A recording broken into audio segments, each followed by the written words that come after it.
Oh, I'm tired. Tired is a thing. Let me know when you see it Yeah. up there, Vicky. It's live on YouTube, so that did change. All right. Yeah, so we weren't live all that time. I'm Oh, sorry. I'm Yeah. tired too. I had That's 5 okay. grandchildren here all oh last my 2 days. goodness. From ages 3 to 13, and now we're recording. All Mm. right. Well, welcome to our reading of Mass. We're all reading this cold tonight because we had to change scripts last minute since we had a small cast and not large enough for the script we had planned. But this is an excellent script, noticed sometimes as a masterclass in dialogue, and the majority of this play is dialogue. So you'll see a few action descriptions at the beginning and the end, and almost nothing in the middle. And for those of you who are not familiar with this play, I'm going to give you a content warning right now because it is a serious subject. It involves the aftermath of a school shooting, in which we have two parents whose child was killed during the shooting, meeting up with two parents whose child was the shooter, who then committed suicide. And this conversation between these two parents takes place about 6 years after the shooting itself in a small nondescript church in a small random town in the United States. So, and then there's about 3 or so other smaller characters that we'll see at the beginning and end of the play. But the majority of it is these 4 folks speaking to each other. It's all in one very, very long scene. So I'll let our characters, our actors, introduce themselves here in a minute and let them tell you their names, their pronouns, where they are at in the world, and who they are playing tonight, as well as where you can find them on social media should you care to hire them for any work. So, or just chat. And I'm just gonna start off here in. Let's see. I'll start off here with Vicky. Hello, I'm Vicky Dykes. My pronouns are she, her. I live in Penhold, Alberta, up in Canada, and it is warm here now, finally. I will be playing Linda today. And you can find me on Facebook under the name Vicky Dykes. And I'm also on Instagram. I'm YogaGramma10.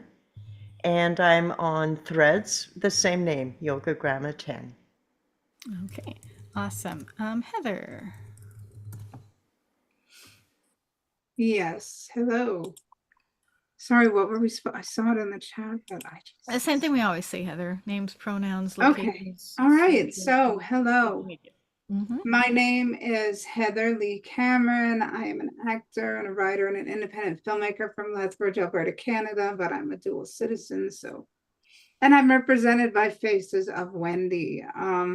Tonight, I will be reading the character of Gail Perry, and this movie is very emotional. I've seen it. It's very, very emotional. And truly, truly, I'm very appreciative that we can talk about this so openly, like by performing this. My social media is Heather Lee Freelancer on Facebook, Instagram, Heather Lee Cameron, and the Storm and Latter-day Saint on YouTube. If anybody's looking to hire a good actor or writer, I'm around. Please contact me either on my socials or at heather.lee.cameron@gmail.com. Thank you so much for your time. My pronouns are she, her again, and it's awesome to be here. Not so awesome about the script or reading, but it's awesome that I can hang out with actors, practice my craft, and just grow. And I'm grateful to be welcome in this space because as an actor on the spectrum and with ADHD, I'm not welcome everywhere. So I'm glad to be welcome in this space. Thank you. Thanks, Heather. Let's switch over to Jeremy. Hey, I'm Jeremy. I live in upstate New York, and I'm a playwright. My pronouns are he, him, and fabulous with glitter. My socials are I'm Gen X. I can't ever tell you my handle because I don't like technology. I post videos on the TikToks, but I'm also very excited to read the script tonight because it's a very important script. It really is. Awesome. Let's go to Aubrey. Hi, everyone. I'm Aubrey. I'm a millennial. Just saying. Okay, Aubrey, sorry. No, that's okay. It's fine. I'm just gonna go to my safe space here. It's totally cool. No, I'm Aubrey McCoy. My pronouns are I don't care. You can call me whatever. I will respond to either. That's what I'm trying to say. I am in Northern California, and the characters I am going to be playing will be Richard, who is the father of one of the students, the perpetrator of the shooting. And you can find me on Facebook. You can find me on a lot of social media. You can find me on YouTube, where I have a lot of music there. You can find me on Spotify, it's where I have my album up on there. Yeah, and on Instagram, I'm at Lucy and the Fair. Awesome. Thank you, Aubrey.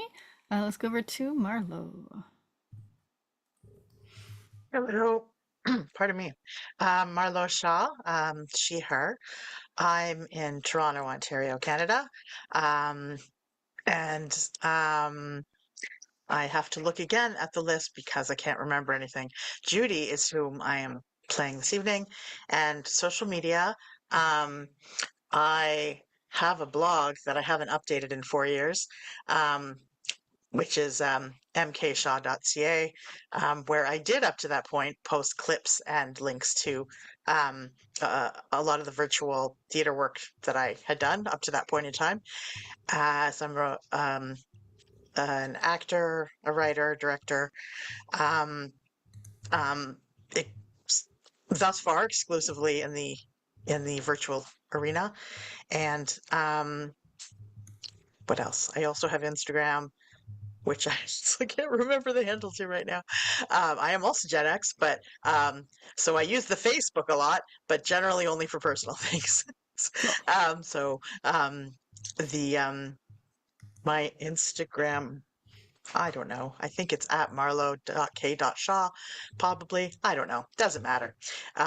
But After we can find you. that's all for me. All right. And I am Kat Wilson, she, her.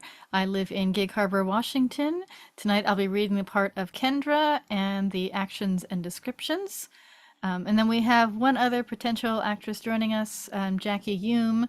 She's doing some sort of play, I think, this evening. So if she gets home in time, she's going to pop in and join us and do the second half of Richard. And if she doesn't show up, Aubrey, you get the whole thing. So, all right. I think with that, we'll put the script up and on the screen and then go ahead and read. So let's see here. Share.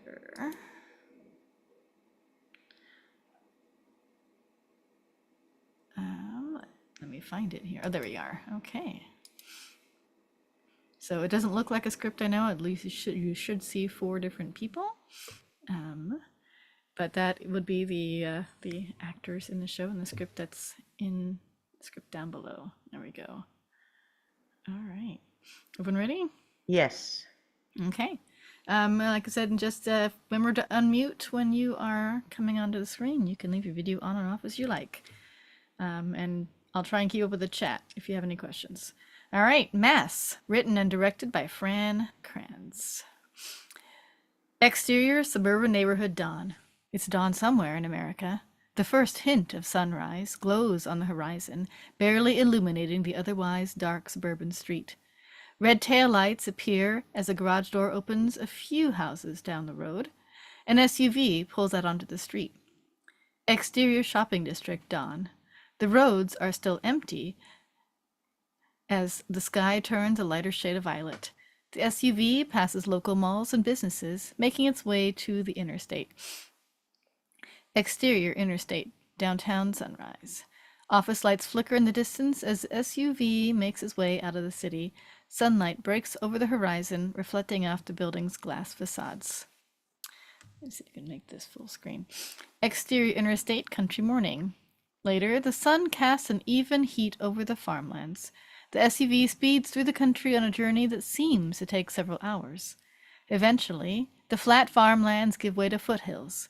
Miles ahead, the hills compound themselves into massive mountains. The SUV disappears into the rising landscape. We cut to black. Exterior, Emmanuel Episcopal Church, morning. The modest red brick Gothic Revival church sits on the corner of a small town street. Behind it, built much later, are the church offices and meeting halls. A piano plays inside the church. It's a familiar melody, just unsure of itself.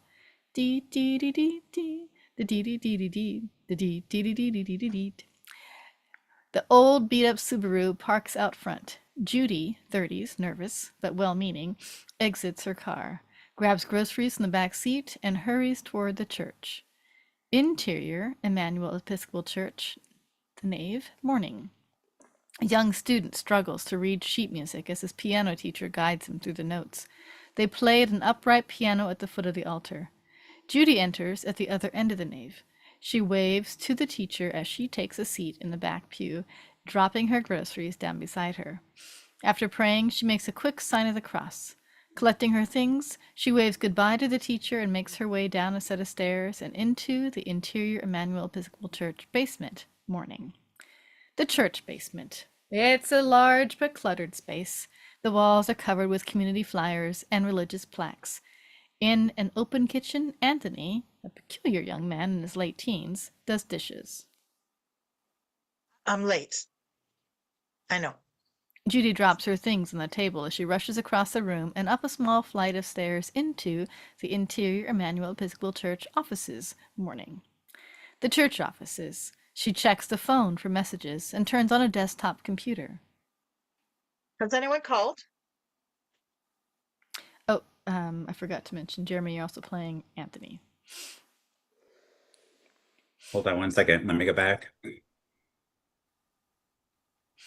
It's on the screen, too, if you can see it.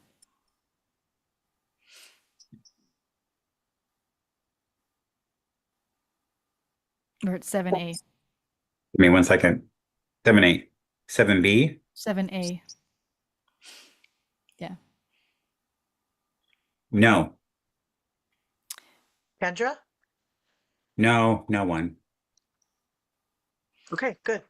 Judy crosses back to the basement. Interior Emmanuel Episcopal Church, basement morning. Stopping on the stairs, Judy takes a deep breath. My son had a game this morning, but he wanted me to wait till his dad got there. Then I got stuck in traffic on the way back on some accident. You got in an accident? No, I got stuck in the traffic of an accident. What are you doing? Dishes? Okay. Will you help me set up What do we need to set up? the room for the meeting? Why are you doing dishes? Well, no one cleaned up from this morning. Oh, I'm sorry. We got to tell them to clean up after themselves. We did. Was this AA? No, Al-Anon. AA cleaned up after themselves. Okay, just leave it for now, okay? I want it all set up when Kendra gets here. He stops and dries his hands. He leaves the kitchen and makes his way across the basement, brushing past Judy on his way up the stairs. Thank you. Interior Emmanuel Episcopal Church, Parish Hall, morning. It's a light-filled room with an assortment of furniture, including a wooden table and chairs, placed against the wall, featuring the artwork of Sunday school students. Judy and Anthony enter, turn on the overhead lights, and survey the room. Here, let's pull the table out. They lift the table and waddle it to the center of the room. Anthony waits for Judy. Thinking, it's so exposed. A tablecloth? Definitely not. It shouldn't be so formal. This looks pretty informal to me. Let's grab some chairs. I don't want it to look so prepared for them, you know? She goes to grab 2 chairs and he follows. Then why are we preparing for them? Well, because they asked for the space. It's part of our service. Well, unobserved. That's what Kendra said. Unobserved. I think she had all these requests. I just don't want them to feel like we've thought too much about it. Little do they know. Judy looks at the table, suddenly concerned he might be right. In the office, a phone rings. Oh dear, that must be her. Exterior Emmanuel Episcopal Church, street, morning. Kendra, early 30s, dressed sharply, closes the door of a rental car. Judy and Anthony walk over from the church to welcome her. Hi. Good morning. Are you Judy? Yes, I'm Judy. Are you Kendra? Kendra Carter. Pleasure. So nice to meet you. I mean, I thought I recognized your voice, but I didn't want to presume I recognized your voice. That's okay. And that's okay. Thank you for coming. Judy goes in for a mildly reciprocated hug. How was your flight? Oh, it was fine. Good. Oh, this is Anthony. I'm sorry. Nice to meet you. Kendra shakes Anthony's hand. I think you two have spoken. Yes, thank you both for your help. It's very nice church. Oh, thank you. Do you want to see inside? Uh, yeah, sure. We have a minute. Get out of the cold. Kendra politely follows him inside the church. Interior Emmanuel Episcopal Church, nave. Now the piano teacher plays. Another familiar tune, but this one without mistakes. The student watches. Judy, Anthony, and Kendra enter from the street. Judy stops to allow Kendra a moment to take in the space. It's nice. Thank you. We think so. Most people drive north to St. Thomas these days, but we still find plenty to do. Where will they be meeting? Oh, sorry. I don't mean to be rude. No, it's okay. Good question. Downstairs. Just follow me here. Judy leads them down the stairs. Interior Emmanuel Episcopal Church basement, morning. Judy, Anthony, and Kendra enter the basement from the church stairwell. The piano can be heard from above. Judy leads them through the basement to the offices. We have most meetings in here, but Charlotte thought they should have more privacy, so we'll put them in back. If you think that's best. Yes, I think so. I mean, it's much nicer. Lots of light. And Linda approved? Oh, well, I haven't actually met Linda before. She's not a parishioner. But she's seen it. I assume so. She and Charlotte have met here privately a few times, so They head up the stairs and into the offices. Interior Emmanuel Episcopal Church, offices, morning. The three of them turn the corner and head back to the parish hall. Kendra lingers for a moment. Will we hear the music back here? Judy and Anthony stop to consider. oh shoot, will that be a problem? It might be. Can they stop? They're having lessons today. I mean, can't we just close the doors? I just don't want it to be a distraction. Of course, we'll talk to them. Do you want to see back here? Thank you. They head back to the parish hall. Interior Emmanuel Episcopal Church, parish hall. Judy again gives Kendra a chance to take in the space. What do you think? It's better back here. Oh, right. Kendra moves to the table. She rearranges a chair so there are two on either side facing each other. I was told no one would be in the building is all. Oh, I'm sorry. Well, they normally practice in here, but we moved them up to the church. Okay. Will anyone else be here? Well, the choir's rehearsing for tomorrow. Oh, right. Sorry, I put the chairs that way. It's fine. They rehearse up in the church, though. All right, that should be fine. I'm sorry, we're all a little disorganized with Charlotte leaving on short notice. Yes, I'm sorry I won't meet her. She said her mother was sick. Yes, it's so sad. She has early Alzheimer's. Dementia. Okay, yeah, and it's just awful.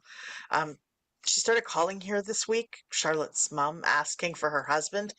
He passed over 10 years ago. Oh, God. I know, right?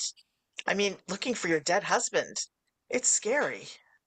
It'd be scary if she found him. Anthony, will you go grab some of the snacks I brought? They're downstairs. Maybe lay them out on the far table. Anthony leaves them alone to get the groceries. Judy mouths sorry to Kendra, who doesn't seem to mind. But the room's okay? I think so. Kendra starts to look around, inspecting the room. We got some water and bagels. Oh, coffee. I'll brew some coffee. That'd be nice. And sorry about the chairs, but how's the table The table. placement? The placement? It's fine. Good. Yeah, Anthony returns with the groceries. table's good. You have some tissues? Tissue box? A tissue. Yes, of course. There should be some right here. Judy crosses to a bookshelf. Anthony lays out the food. Good thinking. All right, we're getting somewhere. Judy finds a tissue box. Kendra checks her phone. How many people are coming again? Why? There'll be 4 of them. You got like a lot of food. Yeah, I don't think they'll be eating. Oh, really? I just thought, Anthony raises a large serving container. Well, what is this? Oh, go ahead. that's my lunch. Charlotte said to have food. And it's a nice thought, but I don't think we need to have all that out. We shouldn't. Okay, well, we'll save it. So how long have you worked with the families? Anthony, That's okay. And just the one family, but 6 years now. Oh, oh, wow. wow. So were you working with them before or? No, it's why we met. Oh, I mean, have they done this before? Anthony, that's none of our business. You want to start printing out for tomorrow? I did. Okay, have you folded? Anthony hasn't. He goes to leave and stops at the door. Are we going to ring the bell? Judy isn't sure. She looks at Kendra. What time do you do that? We always ring the bell at noon. That's up to you. Anthony leaves. Judy crosses back to the table with a box of tissue. I'm sorry about him. He's fine. We thought about giving him the day off, but his family, they want him busy. You don't need to explain. Okay, that's good of you. God knows he's not your typical church employee. Then again, we are Episcopalian. Sorry, Christian humor. Judy places a tissue in the center of the table. Don't put it in the center. It's freaky. Put it on the side or maybe back where it was. So they see it, but not, you know. Okay, sorry. As Judy puts the tissues away, Kendra pays closer attention to the artwork in the classroom. Children's art. In particular, faux stained glass tissue paper hangings by the windows. So, where will you be during all of this with them? No, they agree to be alone. Okay, do you want to wait with us? We got lots of space, great Wi-Fi. I actually have some calls to make, so I'll probably work from my car. Oh no, that's sad. Stay with us. Use Charlotte's office. Okay, we'll figure it out. What are these? Oh, aren't they great? That was a school project. They're supposed to be, stained glass. Is something wrong? Kendra looks at the rest of the artwork around the room, framed and mounted to the walls. Judy follows her eyes. Oh. It's fine. I'm gonna step out and make a call, okay? Okay, sure. Yeah, take your time. Kendra leaves. Judy's left alone, staring sadly at the paper hangings. Exterior Emmanuel Episcopal Church Street, morning. The SUV from earlier comes to a stop at the church intersection. Interior, the Perry's SUV, morning. Jay and Gail Perry, 50s, look nervously at the church. I mean, that must be it. Gail's eyes are hard, her body unmoving. Keep driving. What? Just keep driving. Not right now. Not ready yet. I mean, like, where should we go? I don't know where we are. Anywhere. Just keep driving. Just go that way somewhere and pull over. Just go. Okay. He He drives off away from the church. Exterior Emmanuel Episcopal Church, street. Kendra exits from the office onto the street. Upon the road, the SUV drives away. Kendra makes a phone call as she heads toward her car. Hey, Linda. No problem. I'm here. Take your time. You spoke with the Reverend? Good. I know she's sorry to miss you. Well, I've got the others filling in, yeah. They're fine. You don't have to meet them if you don't want. We'll figure it out. Kendra opens a car door and grabs her briefcase. How are you feeling? Oh, it's okay to be nervous. You're showing up. How's Richard? Okay. And he's staying with you? I think that's nice, Linda. I do. All right. And you're walking over now? Okay. Well, it'll be good to see you two. Yeah, see you soon. She hangs up, takes a deep breath, and looks around the mountains surrounding her. Interior, the Perry's SUV, morning. The SUV is parked at a dirt turn out by a wooden fence that borders a meadow and the mountains. Where the hell are we? Across the road, Jay notices a part of the fence is broken. Yellow tape tries to piece together what's missing as if some accident happened there. He turns back to Gail. How you doing? Gail avoids eye contact. She does not look well. Honey? Gail shakes her head. I don't know. Okay. No, I don't think I can do it. Well, we don't have to. I guess we can go. We can leave.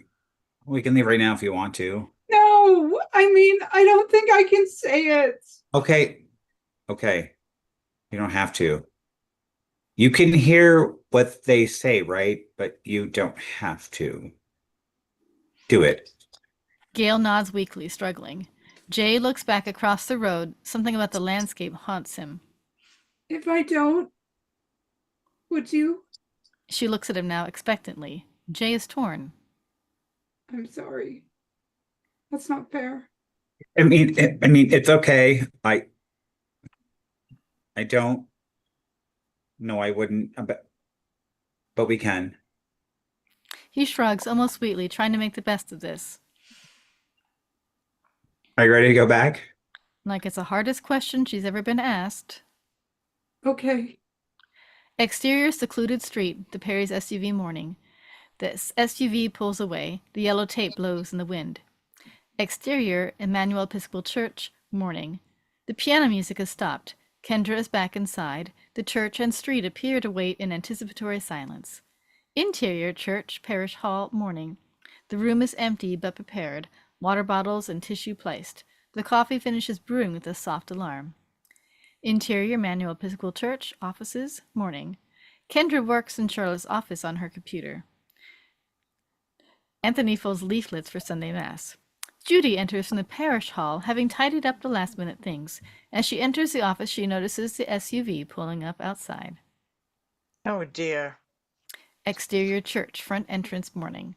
Jay and Gail exit their car. They wait for one another and then slowly make their way to the office door. Gail stops in to take in a little garden beside the entrance. Mr. and Mrs. Perry? Hi, yeah, Jay Perry, my wife, Gail. Are you Kendra? Yes, so nice to meet you in person. Come on in. Gail? Gail turns back and heads inside the church. Interior, church offices. Gail and Jay have met everyone, but still stand uncomfortably by the door.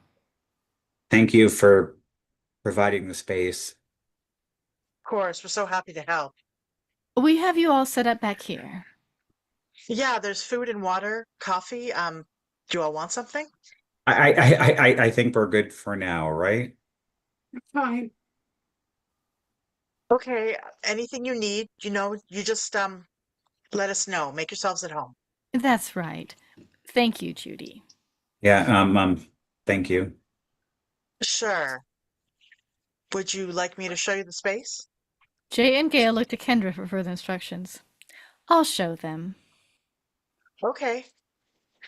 Well, it was nice meeting you. We'll be here if you need anything. Nice meeting you. You too.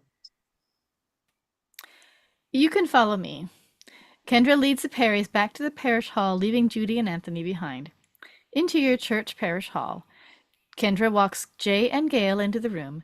Now, in Judy's role, she's let them take in the space. Is the room okay for you? Um, yeah, it's fine, thanks. Good. I'm sorry you'll miss the Reverend, but we're in good hands here. They've been very nice.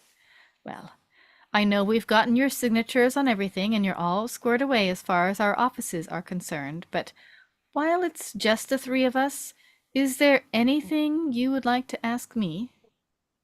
I think we're okay. Will they be here soon? Oh, I just spoke with them, and they should be here any minute. Oh, I can check again. Will you be okay if I leave you alone for a minute? Yeah, I think so. So, please just go ahead. I'll be right back. She leaves the parish hall. Jay and Gail stay standing, afraid to commit to anything beyond that. Jay watches his wife. She cautiously steadies the room. Exterior church. Judy and Anthony sit quietly in the pews. Exterior church, front entrance, morning. Kendra stands on the sidewalk, waiting. It looks as if she just wanted to be alone, or away from the Perrys. After a moment, her phone buzzes and she answers it. Hi. I'm outside. Oh, I see you. Interior Emmanuel Episcopal Church, Parish Hall, morning. Jay and Gail are as we left them, waiting. We're right in here. Kendra enters with Richard and Linda, 50s. Linda carries a small flower display. They have a ghostly quality. A kind of expectation to be disliked precedes them. Hello. Richard, Linda, this is Jay and Gail Perry. Hi, we've met before, actually. Of course, I'm sorry. That's all right. It was a long time ago. It's nice to meet you again. How are you? Fine. Thank you. They greet each other without touching. I hope this room is comfortable for you all. Have you been waiting long? No, we just got here. I haven't even sat down. Is this okay with you guys? It's fine. It's fine. He looks at Linda. Yes, I thought so. Gail? I'm okay. Okay, good. Linda raises the flowers toward Gail. I brought these for you. Oh, I'm sorry. no, they're, Small. no, thank you. They're very nice. Linda cradles the flowers again, embarrassed. Should we sit? Yeah, let's have a seat. The couples take a seat at the table. Linda places the flowers down in front of her. Kendra pulls up a chair to sit with the couples. All right, we've spoken. I think we're set. I mean, yeah. Yeah, we are, yes. Well, I'm really grateful to finally see all of you together. May I say that? And I hope we all feel this was the right thing to do once we've left here today. Is that okay? Richard? Yeah, Yeah. fine. Thank you, Kendra. All right. I'll leave you alone then, but if you need anything, let me know. I'll be staying right in there. Nice meeting you both. You too. Yeah. She exits to the offices. Her absence and the silence that comes with it is devastating. Gail inspects the flowers. Oh, these are nice. Oh, thank you. They caught my eye. I wanted to bring something. Jay smiles tightly, not sure what to make of them. Gail spins them around and places them out of her way. I can take them. Linda places the flowers out of the way. How was your trip out here? So the drive we drove it was fine. Did you or I flew in last night. I'm staying with Linda. right? Okay. Richard and Linda's separation creates some awkwardness for the four of them. Linda pushes on. Will you be driving back or We're not sure. We have a room, a hotel arranged, but we may not. head back? Yeah, I want to stay. Yeah, right. But like, thank you for agreeing to meet with us and together. You're welcome. I appreciate you She looks to coming, Richard, him having made a trip also. all of you making the journey. I know I'm not easy to get to. We're happy to see you too, Linda. Yes, I mean, it wasn't easy for any of us, I'm sure, to be here, no matter where. Thank you. Yeah, and I know we regret some things that were said. Oh, don't be regretful. We wish we didn't have to rely so much on our attorneys, but I understand, but better now than I did. we've already given so much. At this point, it's really to protect our son.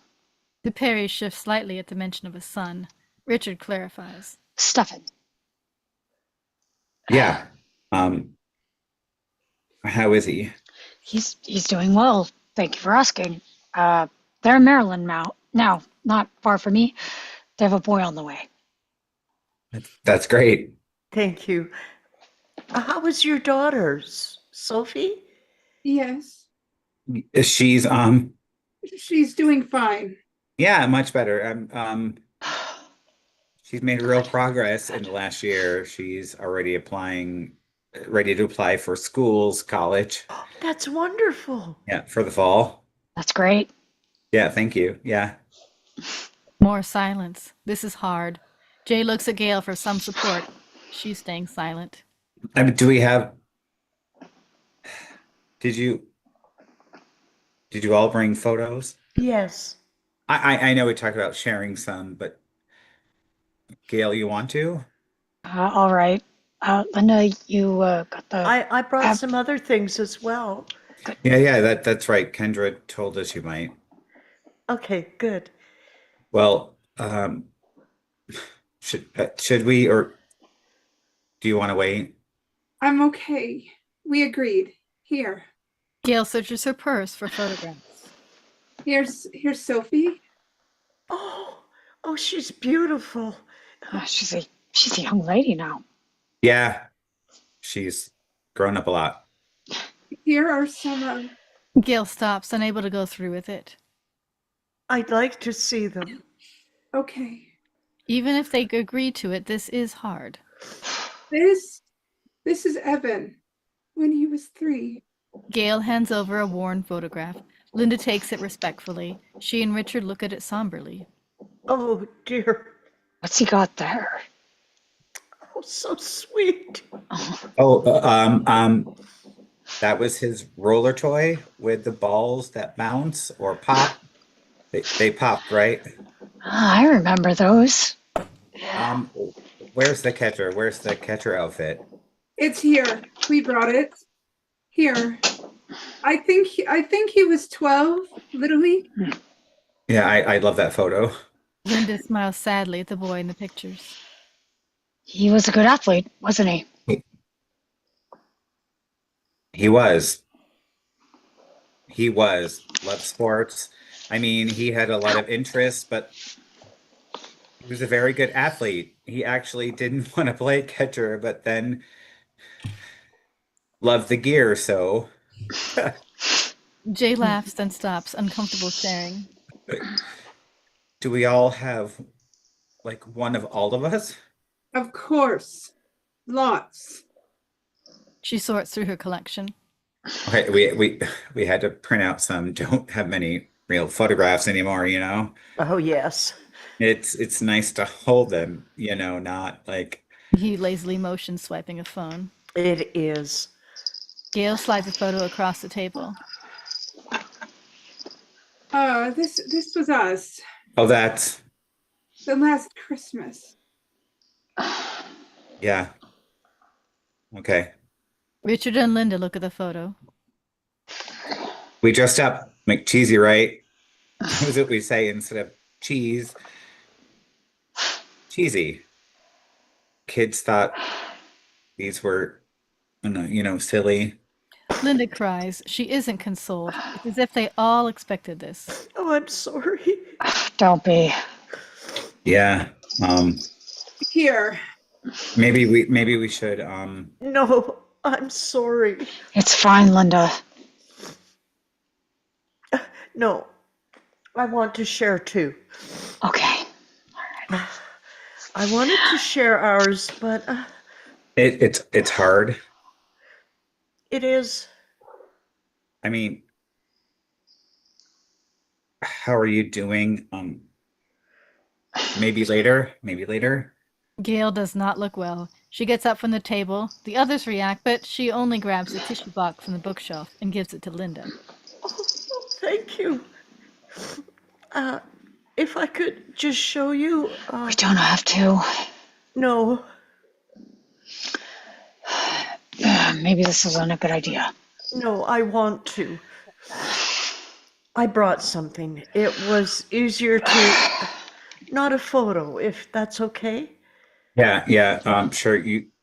You said right. Gail? Okay. Linda pulls out a mason jar filled with colored paper cut out cuts like little origami animals. So this is. Oh, wow. Yeah, yes. Something he used to carry around all the time A couple of years. when he was in 4th and 5th grade. Younger than that. Okay, well, I mean, what am I looking at? Well, he used to love collecting snails. Really? And he would. All kinds of things. Bugs, spiders, things outside. Yes, that's true. He loved collecting things outside, but snails. Yes. He was just really fascinated by snails. And he'd collect them in this jar and carry them around wherever he went, to school even, which caused problems. The teachers didn't want. There was a rule. You weren't supposed to have animals in class. But they weren't really. Sure, yeah. And kids thought it was weird, but It was a little. he just loved them. But yes, kids thought it was, and they were messy. I mean, Stephen would, his brother, would torment them various ways. Yeah, there were problems with keeping them this way, and he would get so upset.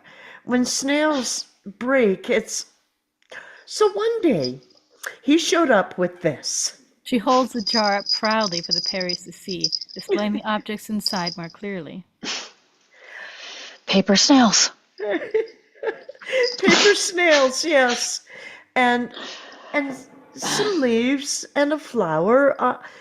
I think that's a rock. It's a garden for the snails. And he said, this way they won't die. And I think we thought it was so clever Yeah, I mean that's it. Yeah. or sweet. God, I thought it was, well, at the time I had some concerns. you did?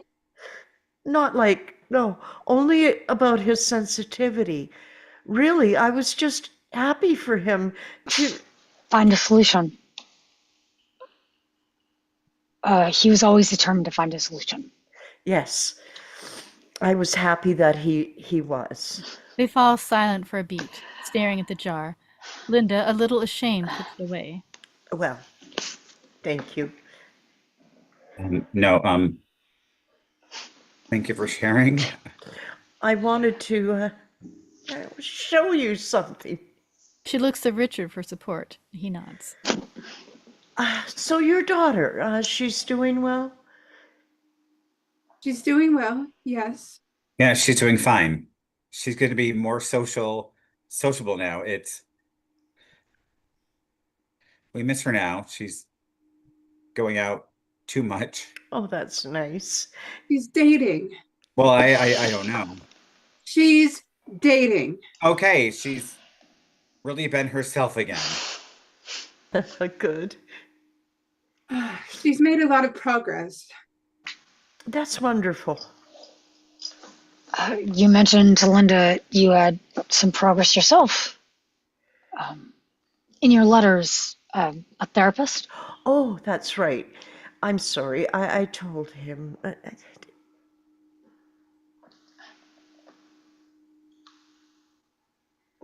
She just mentioned. You said you found someone who's been. Yes, she's been very helpful. That's right. Oh, that's good. Yes, is a big reason we're here I see her as well. Oh, to meet this way or to talk. okay. You both see her? Well, I mean, Jay and Gail look at one another, unsure of how much to divulge and not in total agreement about it either. We do. yeah, it doesn't matter. She really encouraged us to express ourselves, not interrogate. We don't want to interrogate, like Richard and Lyndon nod, but no, this is impossible.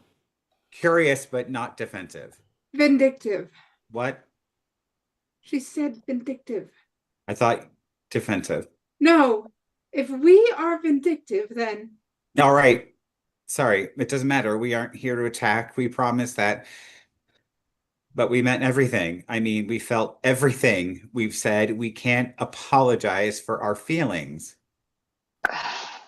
Thank you for your honesty. we want to listen and we want to heal. Of course. You know, your letters, while they've been very difficult for all of us, I'm sure, they've meant so much to me. Even the hard ones. I really appreciate them. We can tell you've done a lot of work. Continue to.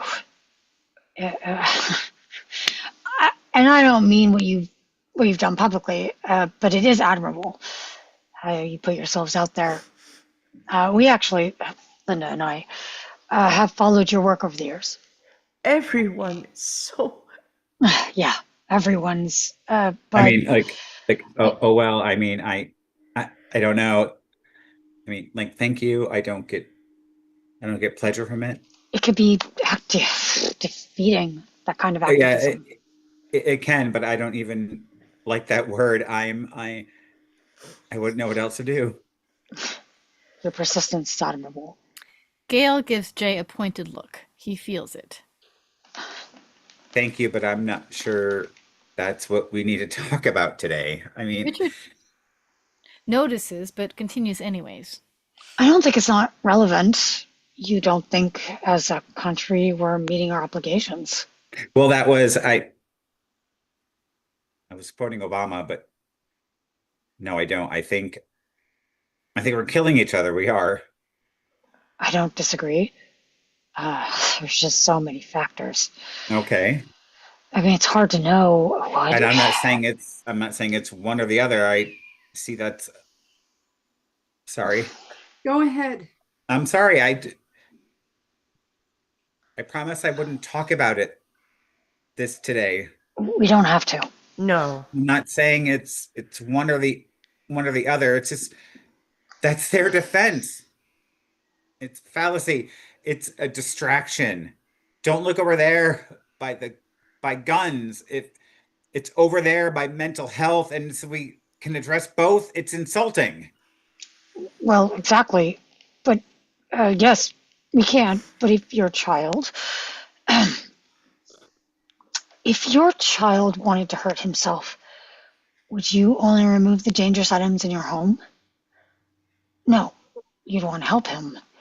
You want to know why he was upset, and you'd want to change that. And the dangerous items, things nobody needs. I guess my point is, I worry that certain legislation has its own It's fallacy because at this distractions. point, it's today's world. It's a fetish. Okay, Jay. All right, sorry, I'm done. That's it. I'm done. It's all right. I think we need to be able to listen to each other. We don't seem to anymore, do we? I wish we were having more of a conversation. Yeah, well, Or yeah, at well. least, I'm sorry, we might be able to hear who is asking for help. Not everyone knows how to ask for help or wants to. That's true. But you know, there's a crisis center not far from here. I've thought about volunteering. And when you walked in, anyone, you're you're asked to check in. Anxiety, fear, sadness, and they do this every day. I thought, how could you not be honest? I can't imagine giving a kid a chart every day.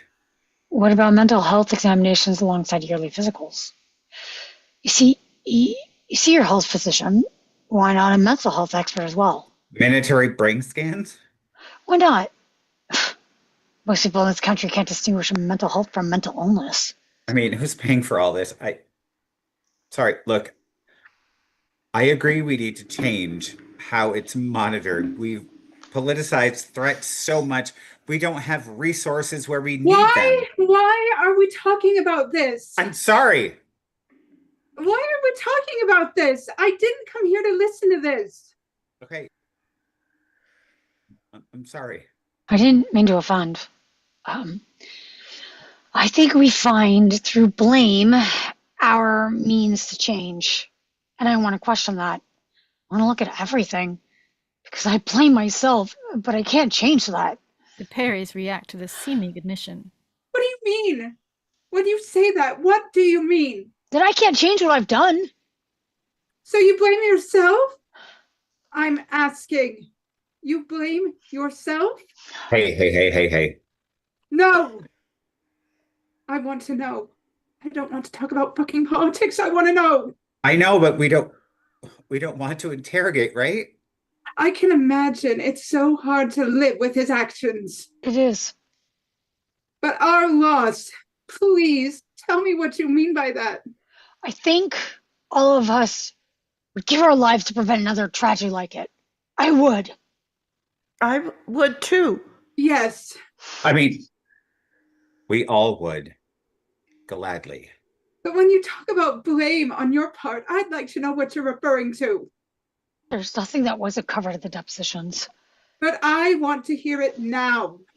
We never filed against you. We never took part in that.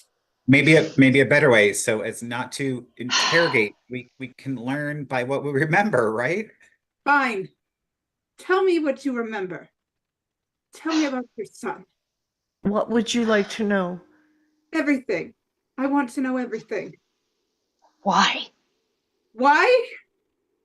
Why do I want to know about your son? Because he killed mine. This stops the four of them cold. How far back would you like to go? Wherever you need. Because I can tell you everything, but there's still so much no one will ever know. Gail, understanding, nods. And there's so much no one will ever know. He was shy, always. Even as a baby, we watched him, but I never worried. I saw things no one else did. But he was shy. He didn't play well with others. Not that he was mean, he just didn't seem to know how to. But once he was a little older, he would only want to be outside. He loved the outdoors. I know this. Yeah. No, I know that. He was shy. He loved animals. I read everything. I don't know what you want me to say. What did worry you? You said you never worried, but what scared you? My son didn't scare me as a child. The photographs I have, the ones we don't want to look at, they're of a boy. That's all you'll see. I don't need to see him, okay? That's not why. I don't need to see him. Jay nods, choosing solidarity.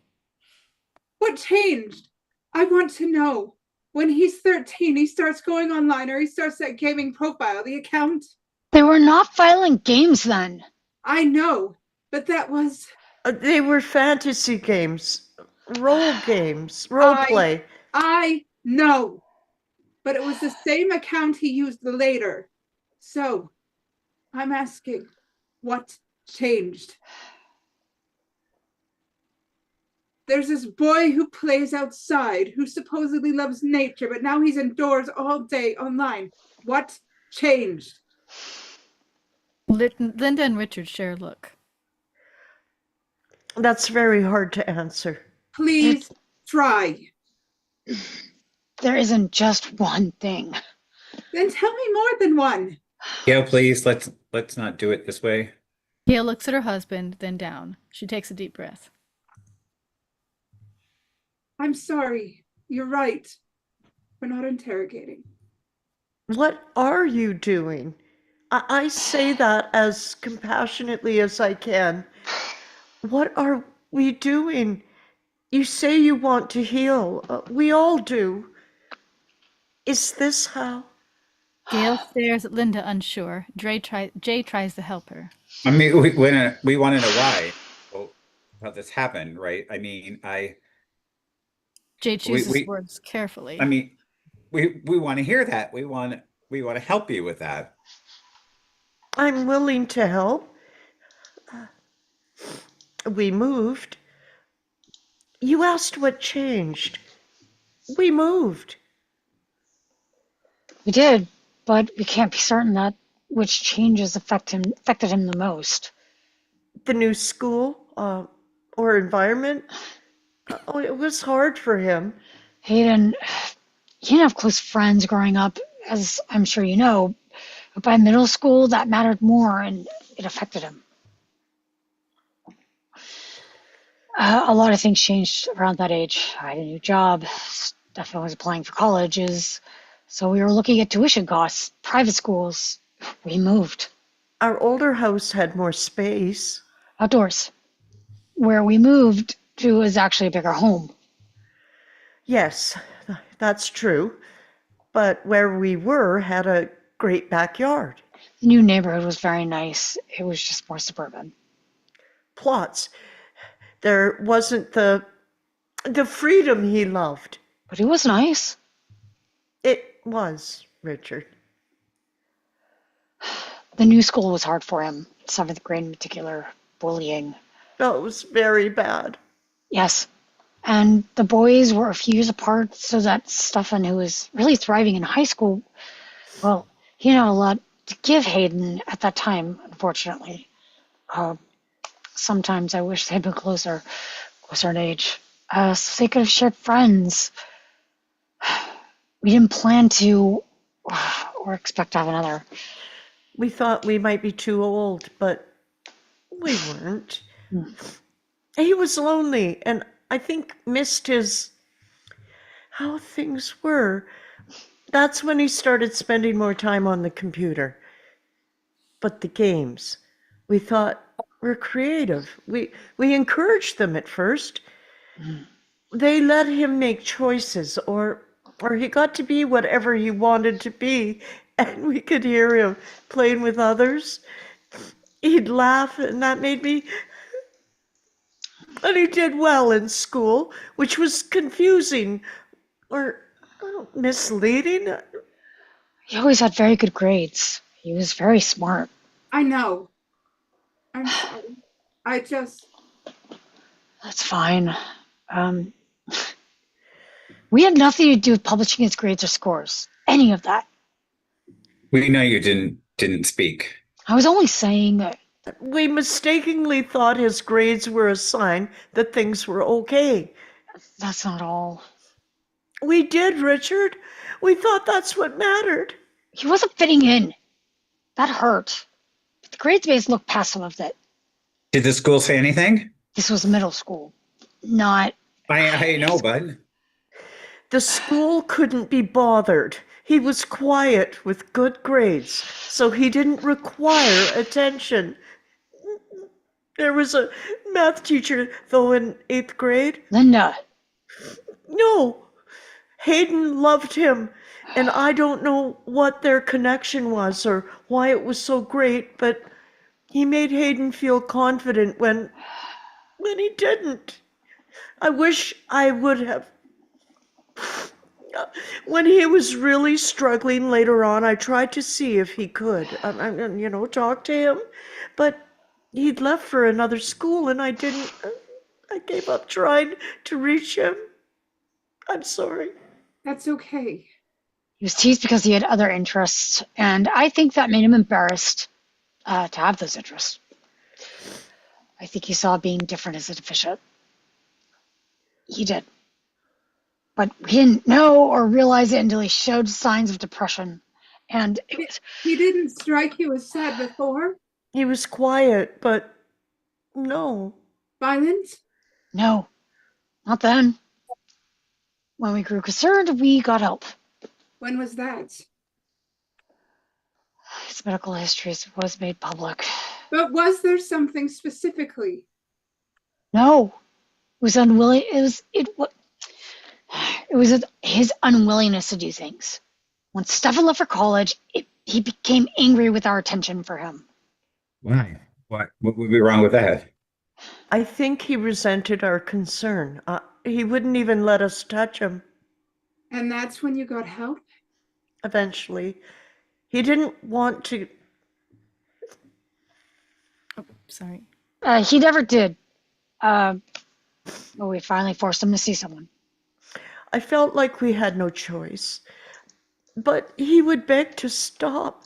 He pleaded with us to let him be normal, or that he didn't need it anymore, or I don't know, that he didn't, that the sessions made him feel not, What?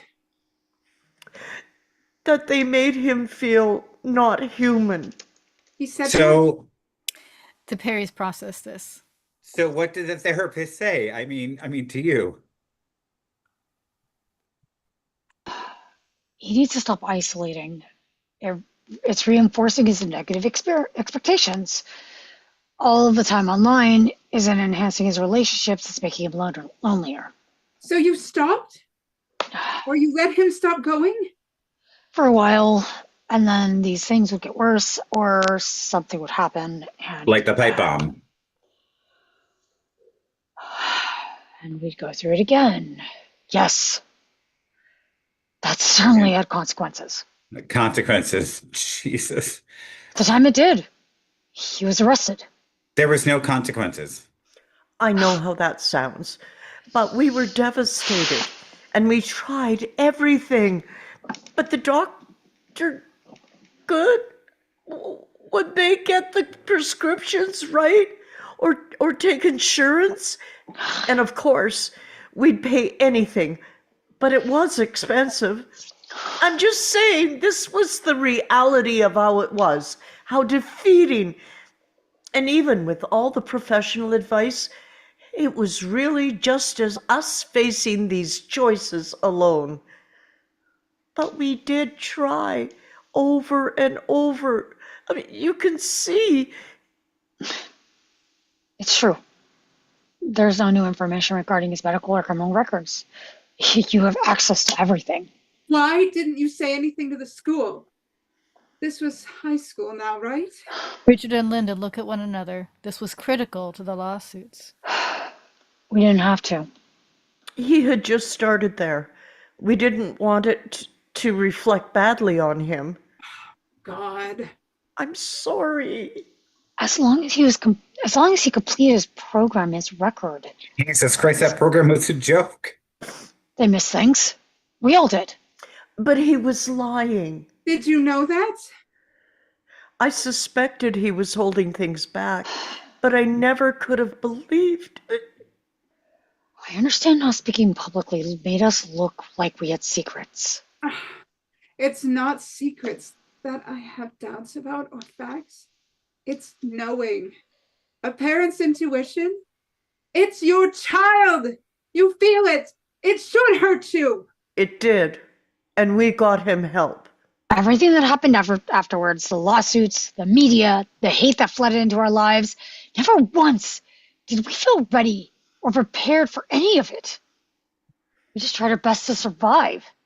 In fact, many days, dying ourselves seemed like a better alternative. Why not speak? Because I don't have an answer. Want to help prevent this from happening again? Because I don't know how. You must have thought about. Yes, every interaction I've ever had with him. Yeah, yes. Just understand that until the civil statutes ran out, we were rarely given permission to speak. Even our apologies had to be worded. Linda couldn't join a mother support group because they worried she would put the other woman at risk At risk? of being deposed. I didn't know that. They fall silent, seeming to reach a dead end. Well, look, I think much of what happened in the aftermath was wrong. We know now how many mistakes were made even from the beginning, like just institutionally, like we're all victims. It's why we never filed suit, why we were happy to sign the waivers for today. We didn't want anything. We wanted Evan back. Yes. And that was impossible. And from what we could gather, you didn't have answers like you say, but In hindsight, we would have done things differently. The authorities would have too. There was negligence. That was the basis of all the settlements. this is what I want to know. What do you regret? Where's your regret? I regret everything. The worst imaginable outcome happened. Any change I might have made could have resulted in a different outcome. I regret everything. How can you be so matter of a fact? How else can I be? No. The way you speak about it. We decided against litigation, but it doesn't mean we didn't or we don't want to see you punished. I'm sorry, but we want to see you hurt. We want to.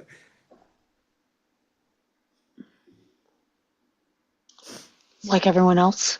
Yes, like everyone else. Like you? Yes, like me. Like us, like my daughter who doesn't sleep. Of course we hurt.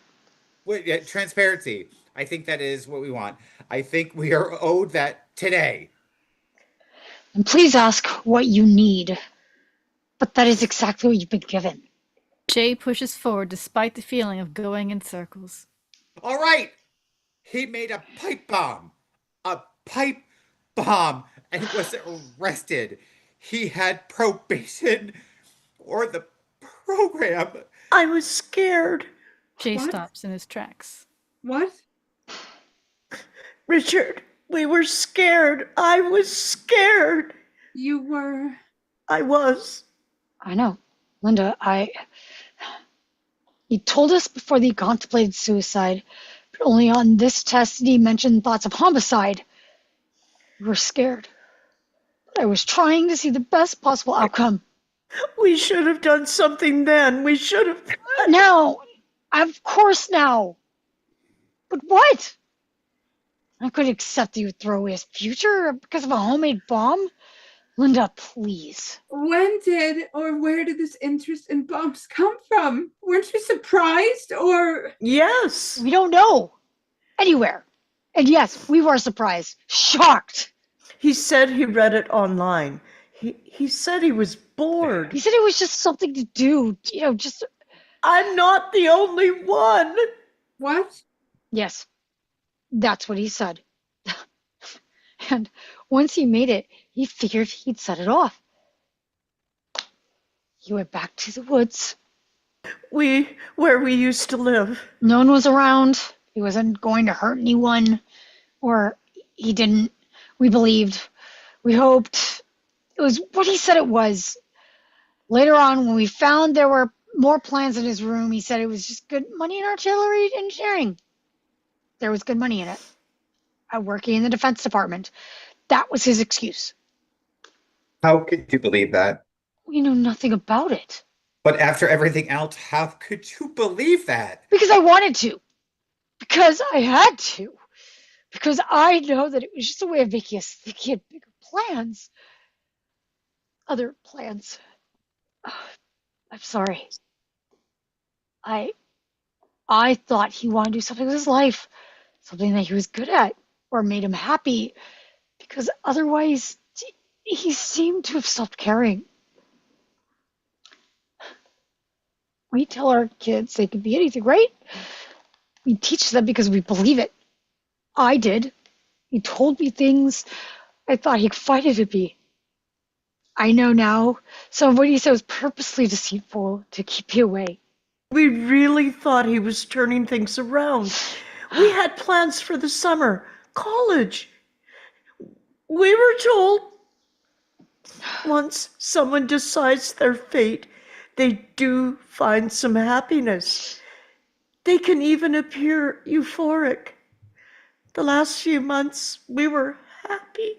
You ticked off homicidal thoughts. His therapist said it was normal Normal?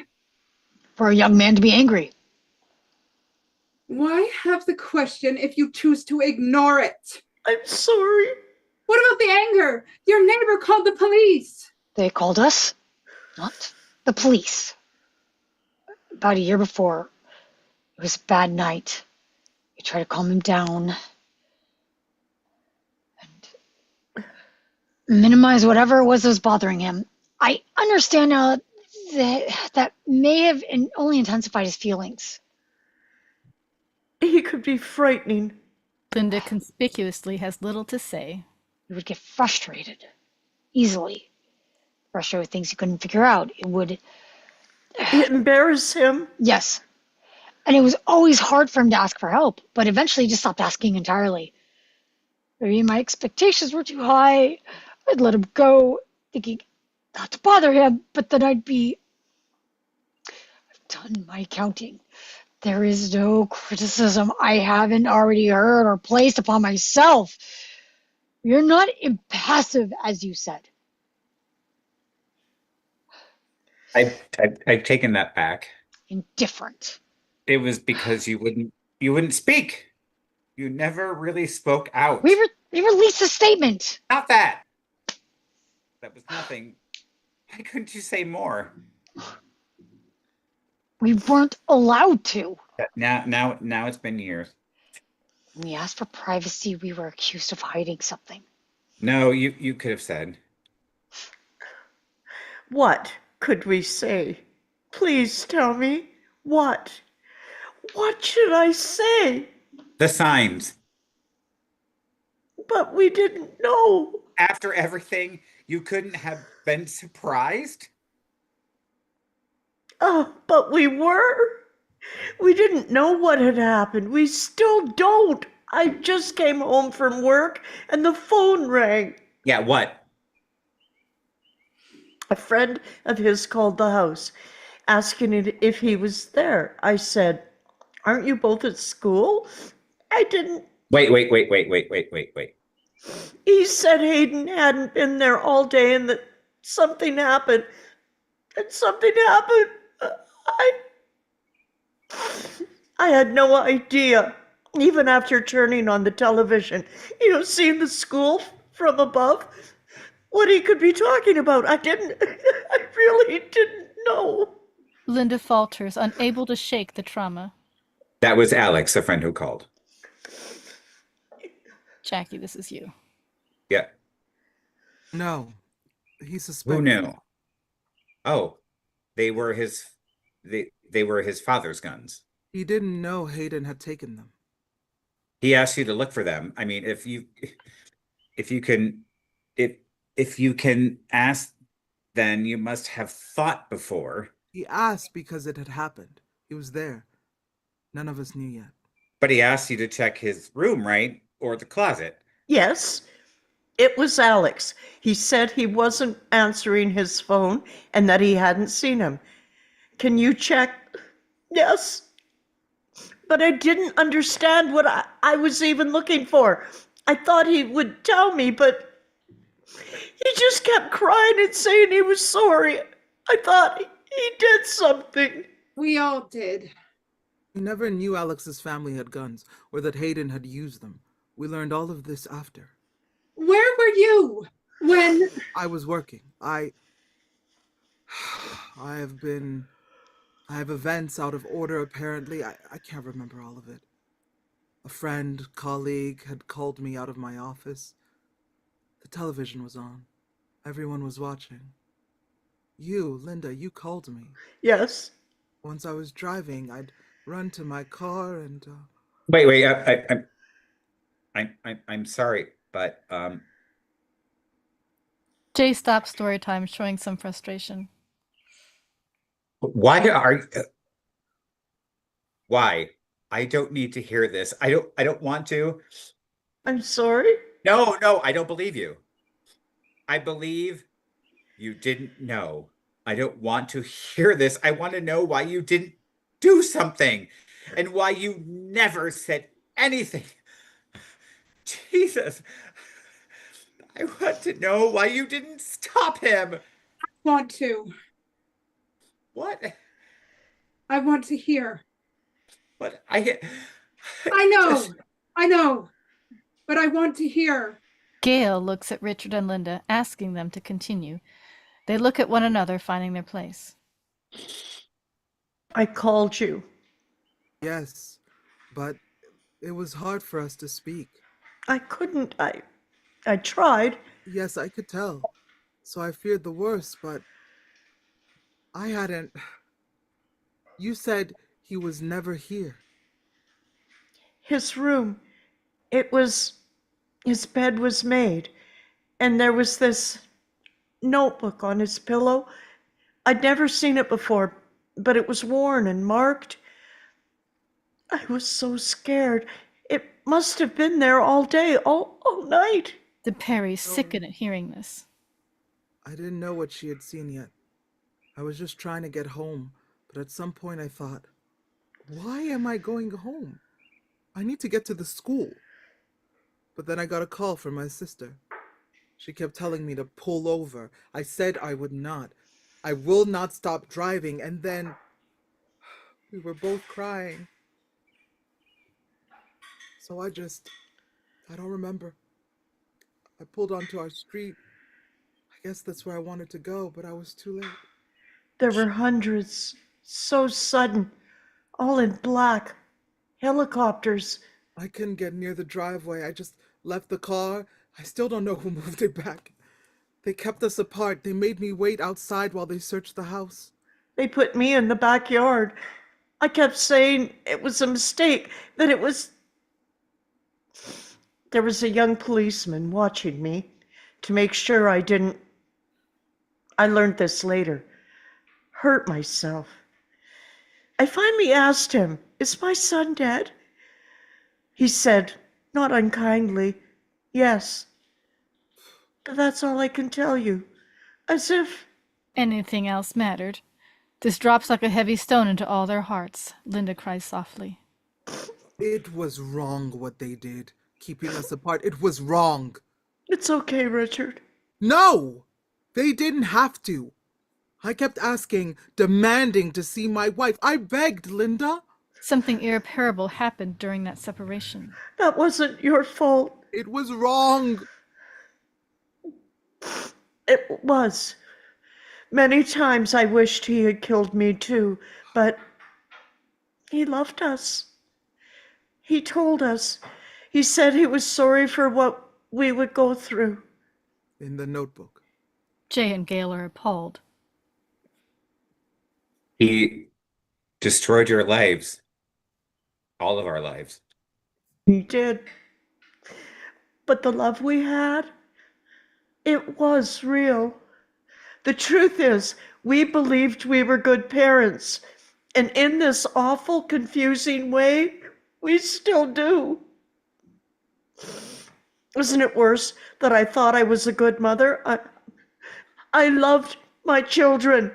Other parents, I wasn't so different. What did I do so differently? It's very hard to trust anything anymore. I raised a murderer. And sometimes I don't know if I'm still grieving or if I ever really have. His service was in secret. No local church would memorialize him. Richard had to beg to bury his son, and when we found a place, I was so ashamed. Their kindness. You're supposed to tell happy stories. We hid. So many friends didn't know what to say and didn't come. We had our closest relatives with us. Good friends. I remember checking the clock.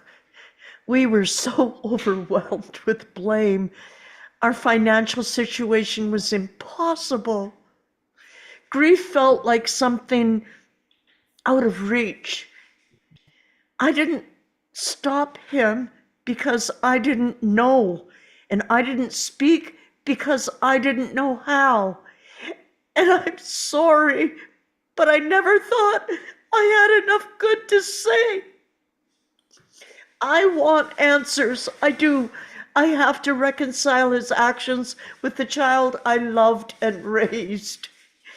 But there may be none, and maybe we're the last people to ask. For the Perrys, this is a devastating thought. Jay shakes his head, remembering something. We know the hate. The others look at him. He stands and walks toward the table with food and drinks. Joy Murphy's parents would say that. Their church, remember? We need not know why the hate, for we know the hate, or something like that. It's just so stupid. He grabs a mean, water bottle, opens it, and I drinks. mean, these are for us, right? I'm sure it's okay. Anyone wanna, no, but the whole church movement afterwards, it made me so angry. Like, what, the devil is so meaningless, and to leave it to a Catholic church to have the most bankrupt reaction of all. I mean, sorry. This is an Episcopalian church. All right, well, Christians, or sorry, I'm I'm not religious. He finishes his water bottle and looks for the trash. Oh God, they recycle. Just leave it. All right, but they found acceptance first, or at least understood it for what it might always be. But for the rest of us who need reason, what was he? We knew he was trouble, just not how capable. What about the diagnosis early on at 15, antisocial personality disorder? We were told he exhibited signs of antisocial and bipolar personality disorder, nothing that would suggest that. Jade crosses back to his side of the table but stays standing. No. I'm not trying to. I believe you didn't. I'm asking because a psychiatrist told us afterwards that he never would have shared his real problems, or that he couldn't, that. We thought he might with his friends. We asked him to. Finally started making friends again in high school. He found a good group. I'm sorry, a good group. Alex showed him the guns. Hayden stole them. His friends had nothing to do with it. I'm just saying it's hard to hear you call them a good group. There were kids going to gun ranges, playing Call of Duty all day and night, right? Isn't that what started it? It's a video game. It's a simulation. And the visits to a shooting range, how many? Only 2. That we know about. And you didn't even know. You didn't even go to those with those games now. If you'd allow me to finish addressing your point, I was saying by the end of his life, despite whatever was going on inside, he seemed popular for him in his circle. Jay sits back down to focus his thoughts for them. Okay, but what I'm talking about is different. And I'm saying we couldn't see how isolated he was because he was popular, or not. It's not the right word, I know. but we couldn't really know the level of intimacy in his social life. From where he had been, we were just happy to see him have a social life. Okay, so that's isolation. But he was bullied in high school. Not by his friends. But still, they told the police how often he talked about killing certain students. He said they all talked that way. His group of friends experienced a lot of bullying. And that's fine. Now I don't care. I'm sorry. If I could just get this out, that isolation, even around friends, that detachment is sometimes indicative of a lack of feeling or empathy. Add to that the thousands of hours online without any real human contact. This is how the psychiatrist explained it. We understand the psychology. Okay, okay. Look, what I learned is there are studies based on fMRIs, brain scans. They say they can see the response or lack of response in the brain, that there are actual less connections, less matter in the prefrontal cortex and amygdala. Jay, No, wait, no, please. Have you heard of mirror neurons? Jesus, Jay. We're I know, qualified. I know I'm not an expert. I'm just trying to. I thought this was helpful. The basic idea, I mean, you brought up brain scans, mental health evaluations. If we could have seen or been able to predict something, because in these tests, the doctors, they'll see. I know. They show certain words or pictures that should generate a response, some emotion or feeling, but they don't. Right, people diagnosed with psychopathy. My son was empathetic. He felt a great deal. Yeah, but I'm just saying this to help you. That might be helpful, My son was not a psychopath. He was in terrible pain. but maybe not treatable. Because did anything ever work? How many different medications, drugs? If that's the actual structure of the brain, I mean, that is not just psychopathic. It's physical. I understand what you want to say. So that wasn't just high school or middle school. It was him. Do you remember Evan as a baby? Of course. I remember. I feel Hayden as my baby every day. His helplessness, his crying, and then his smile. I don't believe in what you're saying. Jay audibly scoffs at Linda's sanctimony. Then Linda, something must have happened. There was no abuse. Not just abuse. Neglect? We were there, as much as we could be. And we can't always be, I know, but we have to correct their course when we do have them. So we failed. I failed. I know that. I tried everything to correct it, and I would have given anything to be there with him. But you were. If I could have known. Maybe no one could get through to him, that he wasn't capable. No. Possible schizophrenia disorder, bipolar disorder, depression, mania, ADHD. None of which are psychopathy. You don't know what you're talking about. Take those medical records with a criminal report. I mean, we financially have the full report of what happened. Don't you have to weigh the evidence, the facts of what he did against the relationship or the history that you had with him? He became them. He wasn't always them. We can trace how far back he planned this.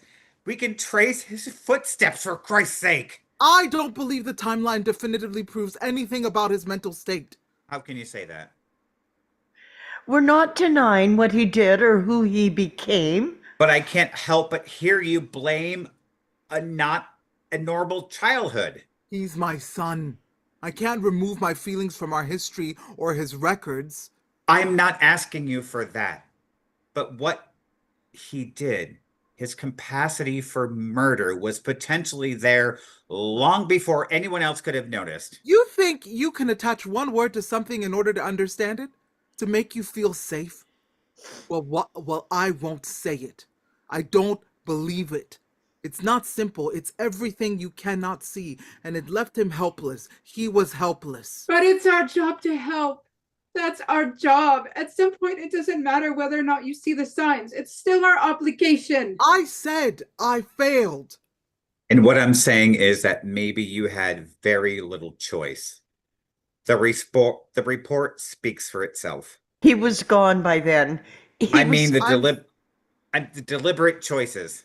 He did not target. Oh, what? How can you say that? Why does that matter? He would have said so. He murdered people. Or why is that one better? What do you mean he didn't target?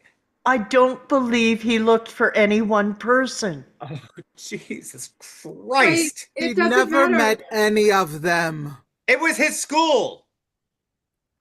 They were his students. He'd never been in that classroom before.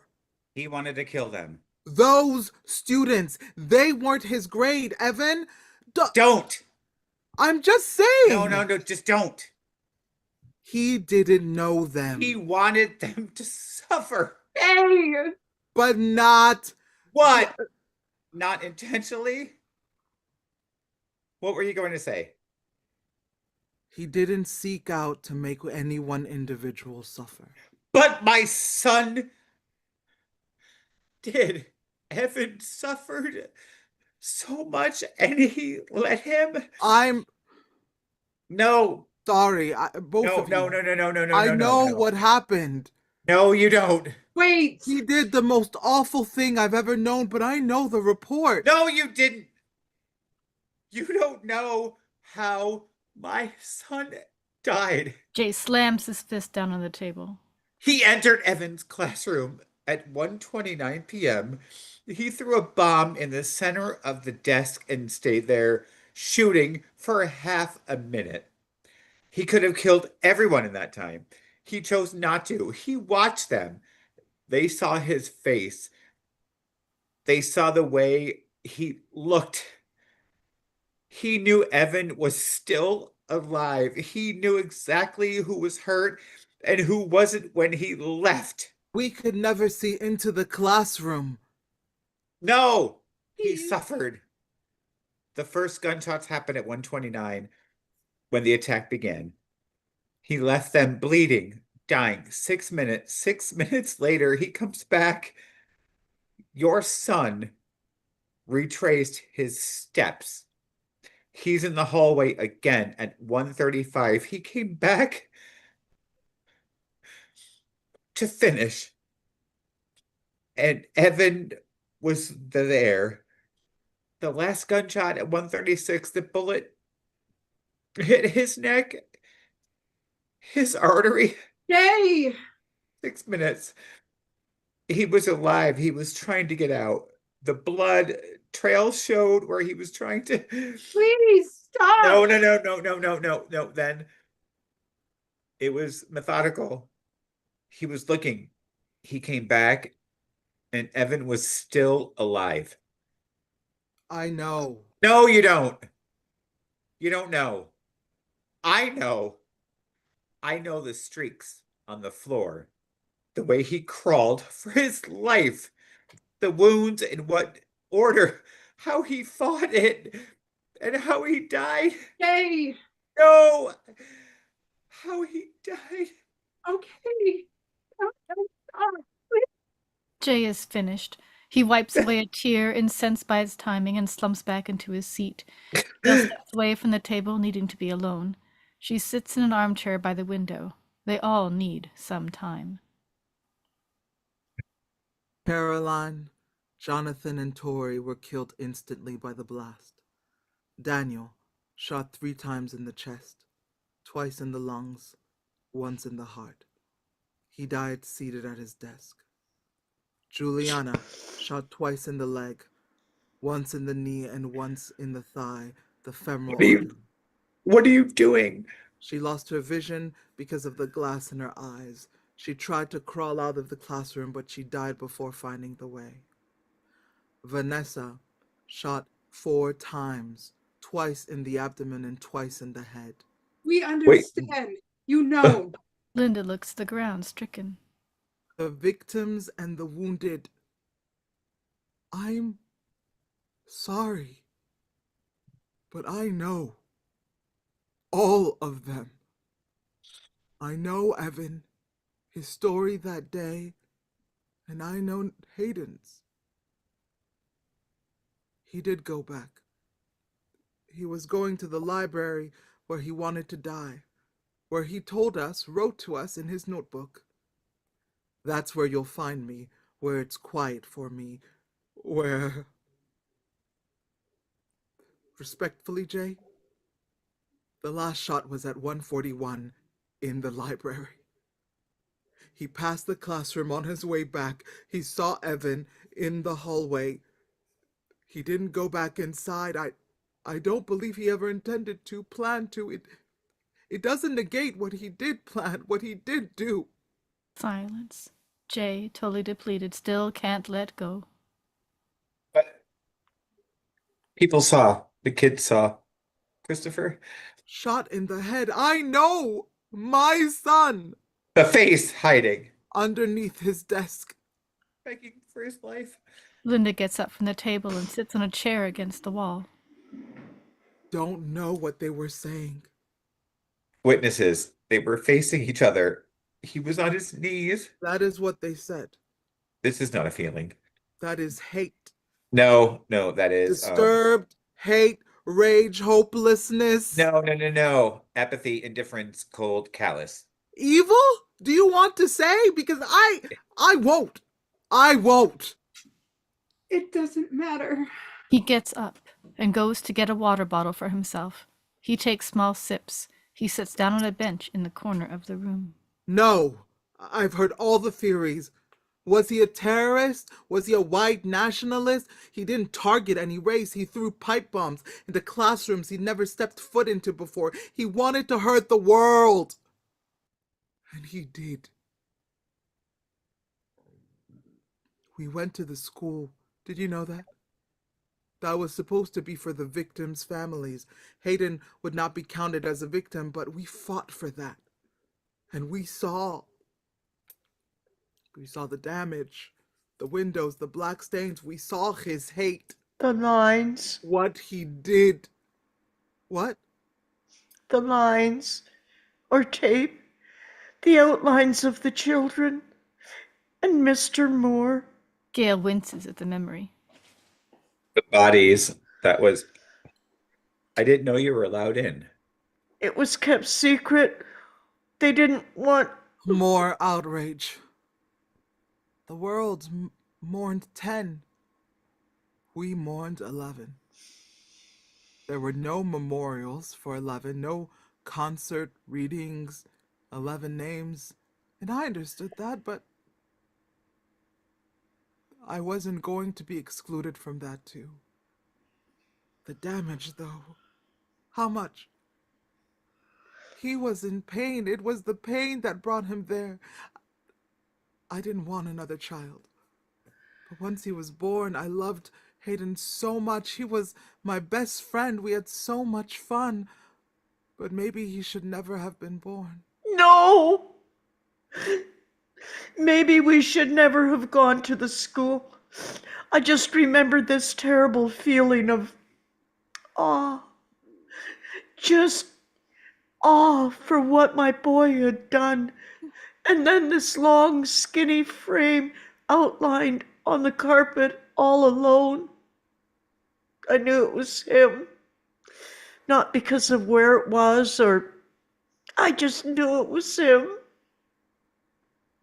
I recognized Evan too. Just like not because of the lines, but the number. The number markers for the report. Yes.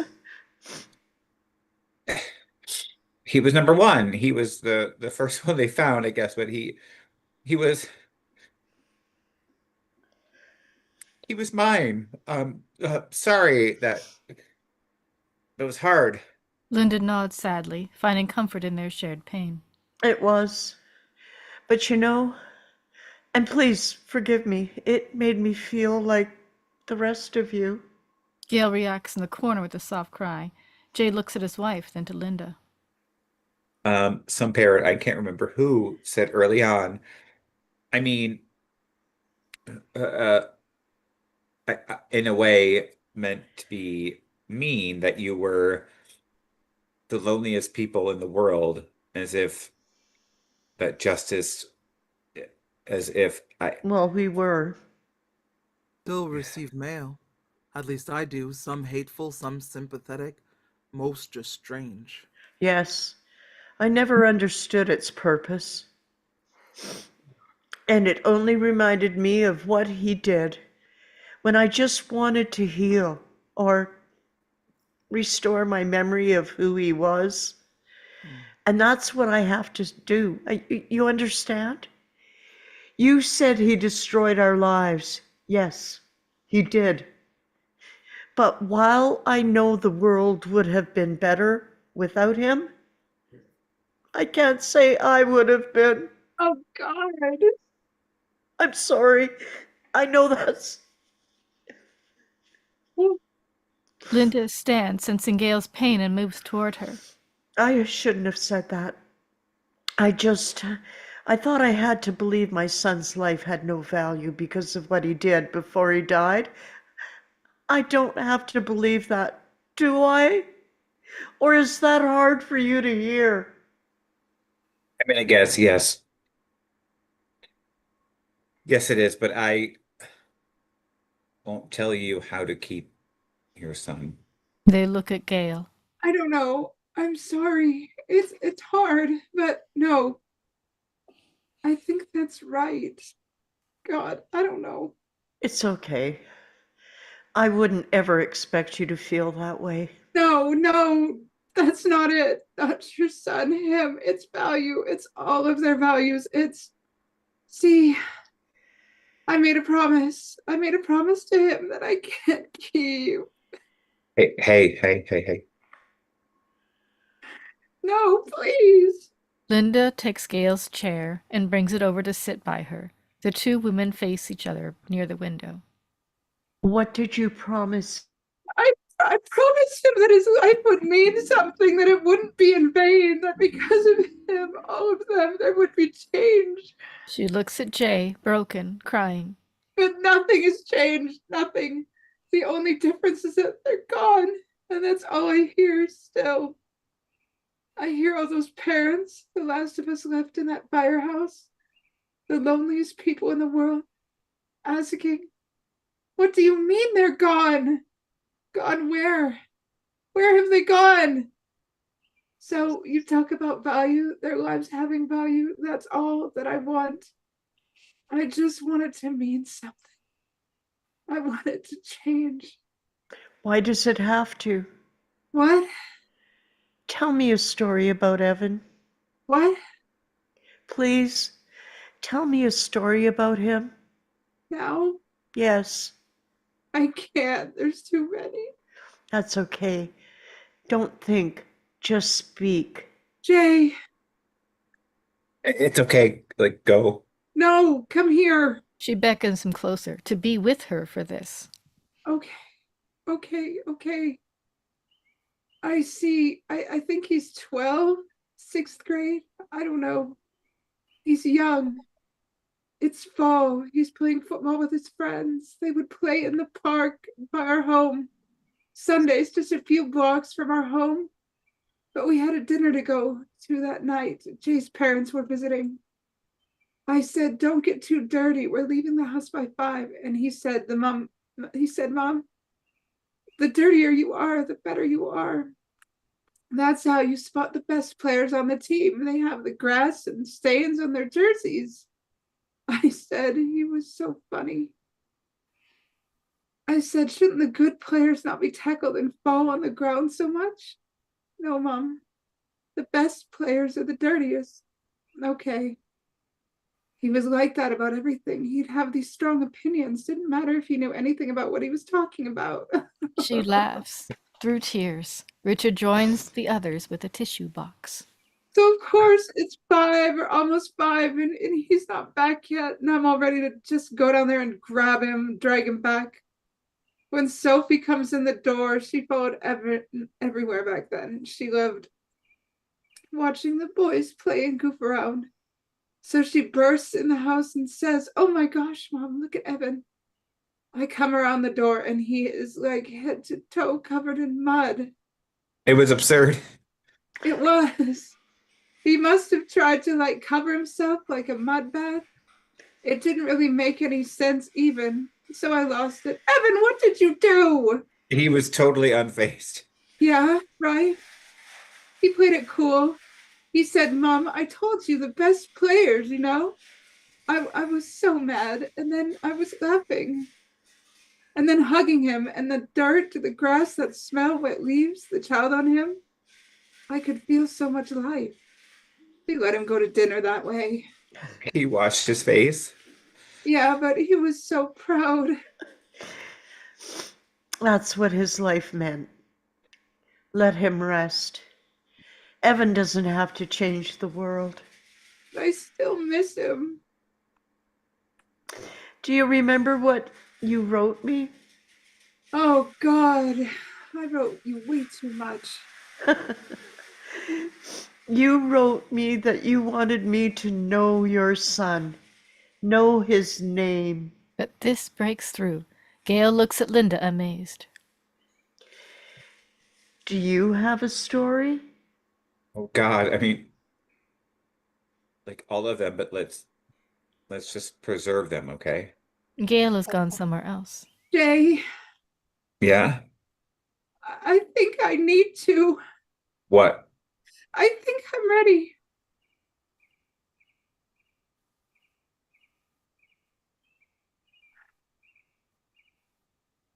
Okay. I need to tell you, I wanted so badly for you to be an example or punished. I came here hoping for that. But something's died in all of us, all of us. And I'm so scared that what I wanted or what I need isn't what I thought. What did you think? That if I forgave you, I'd lose him. No. Yes, but maybe I just needed to be with you. Because I know I forgive you. Linda cries. I forgive you. And I want you to know, I want you to know that I also forgive Hayden for what he did, for taking my baby's life, because I know in my heart he was lost, and because I can't live this way anymore. Sweetheart. I can't. Hey. Oh, we don't sleep, we don't breathe, we don't see each other anymore. We don't. And I want us to again. Okay. I want us to. He nods, crying. Okay. Because I can't hold on to this. It's not him. It's not. It's this terrible pain from wishing for a different past. And I can't let it control my life. Because if I do, I'm afraid I really won't ever see Evan again. And I know I will be with him again. I will feel him against me. If I can forgive, if I can love again. And so I do. I do. Empty of tears, she breathes. The four of them fall into a deep, exhausted silence. After a while, Linda offers a way out. Maybe this is right. A moment of silence. Maybe this is the way to say goodbye. Sure, I like that. Should we You're fine. They attempt eye contact, like a clumsy toast, and then go quiet. Heads bow slightly, and they do their best to say goodbye, say a prayer. Richard breaks first, raising his head with a confident exhale. The others eventually come up for air.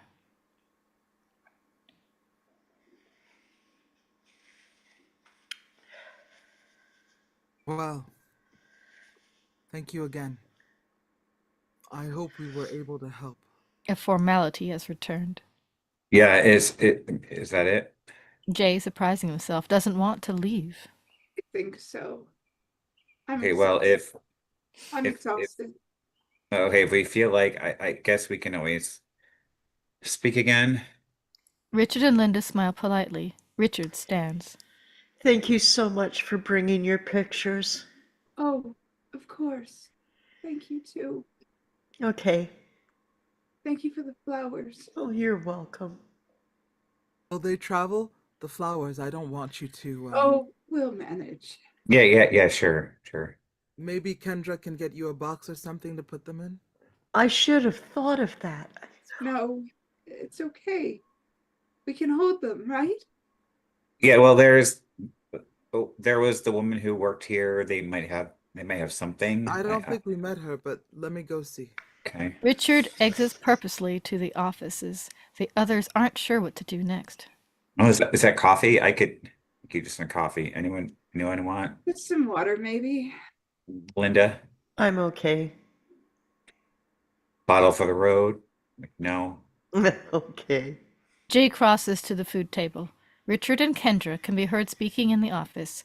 Judy's voice joins in, having been included in the search. Jay returns, handing Linda and Gail each a water bottle. You don't want coffee? Nah, it's too late. Bad idea. He stays, standing awkwardly. Linda looks for an exit. Maybe I'll go see if I can help. Okay, yeah. Should we Yeah. Gail nods, not moving. Linda collects her purse and leaves the room. Jay and Gail are alone again. I'll be right there. okay.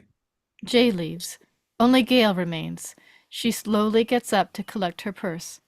Before leaving, she stops to look at the artwork on the wall. She closes the door behind her. Interior, Emmanuel Episcopal Church, offices, morning. Moments later. Everyone is looking for a way to protect the flowers. Linda and Richard stand by the front door. Gail and Jay stay further inside, allowing the others space to look. Let me see what we have. Whatever you can find. Yeah. No. So you can put them on the floor and not worry about it. I get. But nothing too big, right? We have more stuff downstairs. Are you sure? You have newspaper. Yeah, please don't trouble yourselves. Yeah, it's fine. Oh, I'm sorry. I should have thought of that. It's fine. They'll find something. What about... What about bubble wrap? I don't think we have bubble wrap. Yeah, we do. Something to stuff it, right? Is that too much trouble? How is this? It's too big, isn't it? They brought the new hymnal book in a box. Oh, yeah, good idea. Go check. Thank you, guys. Yes, thank you. Of course. And let me see what else is down here. 1 second. Anthony and Judy leave. Well, Should we wait for? Linda looks at Richard. He cannot stay with this. You don't mind, I should go. No, go ahead. Linda, I have to get back. okay. He searches for words. Walk back without you. No, Richard, If you want to. Okay? I can come with you. All right. We walked over here together. Linda wants to say something more. It was, please take good care of yourselves. Thank you. Of course, yeah. Take care.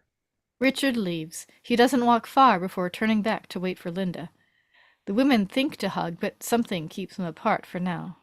Well, thank you and you, Kendra. It was my pleasure. We'll stay here. Yeah.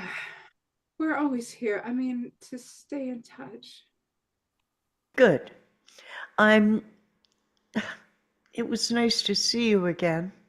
Take good care of yourselves. Kendra smiles at the Perrys and escorts Linda out.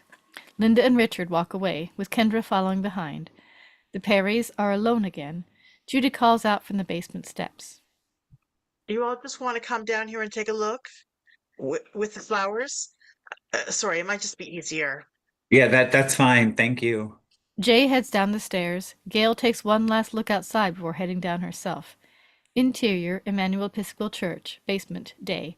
Judy heads back to the kitchen. Jay and Gail follow. I mean, it's not great, but maybe if we stuff it with newspaper. Anything's fine. Don't trouble yourself. Here. Judy, stepping out of the kitchen with a box, notices the others are gone.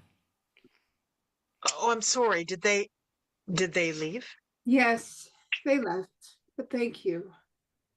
They're ours, a gift. So Oh, okay. Did Kendra leave? she walked them out, but maybe she'll come back. Did you? No, no. I just thought to say goodbye is all. I didn't even introduce myself to them, did I? Shoot. That's okay, I'm sure. Yeah, don't worry. No, I should have. Shoot. I'm Judy. I know we met already, but Hi, Judy. Thank you for having us, giving us this space. It's very, it's healing here. It's just safe. It is, wherever you come from. So, how about this? We could stuff it with some newspaper or. Anthony comes down the stairs from the church.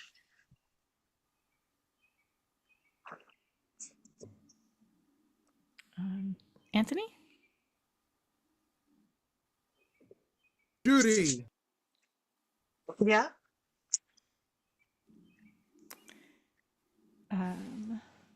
Jeremy, that's you. Pardon me. They're bringing the rest of the books to St. Thomas, so they need the boxes. Oh, okay. Well, this should work with some newspaper. oh, I think we're fine, really. I should have used bubble wrap. Okay, well, you want to get this bubble wrap? I don't want you to Yeah. bother. I'll pack it. It's easy. Anthony goes into the kitchen to find bubble wrap. Can't we just stuff it with newspaper? How much newspaper do we have? You know what? I'm just going to hold on to them. I want to. You sure? I am. I think it'll be nice. She tucks the flowers into her chest confidently.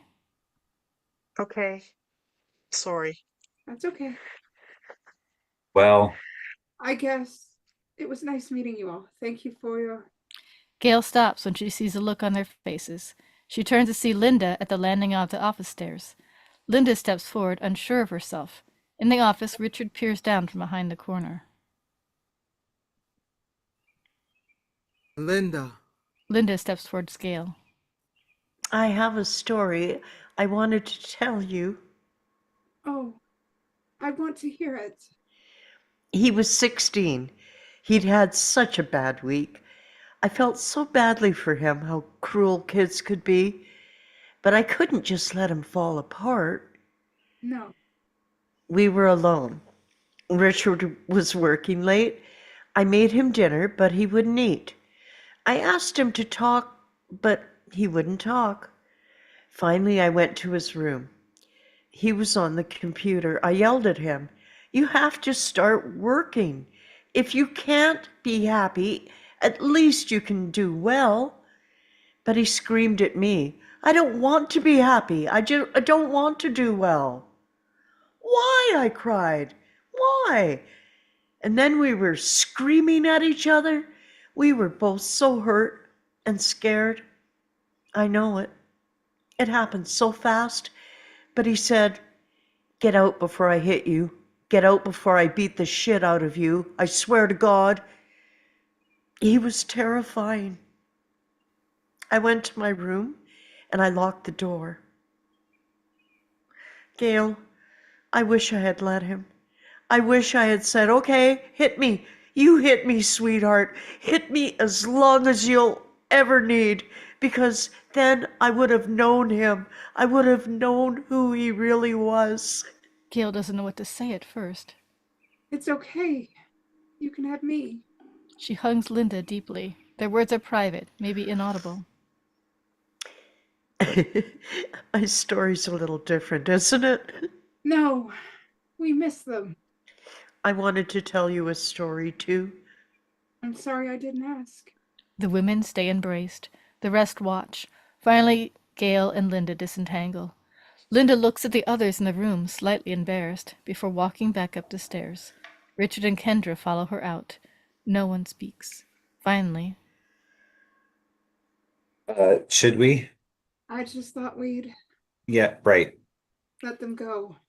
Good idea. they wait. In the church, a small choir begins to sing. Is that Oh, I'm sorry. singing? Yeah, they rehearse for tomorrow. I forgot. No, it's nice. It's Did we tell them?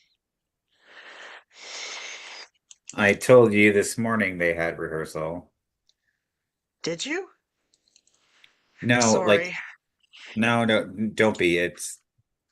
They're singing. Yeah, I guess practicing for the choir for tomorrow. It's nice. It is, isn't it? Would you like to see? Judy gestures to the stairs in the church above them. Jay looks up.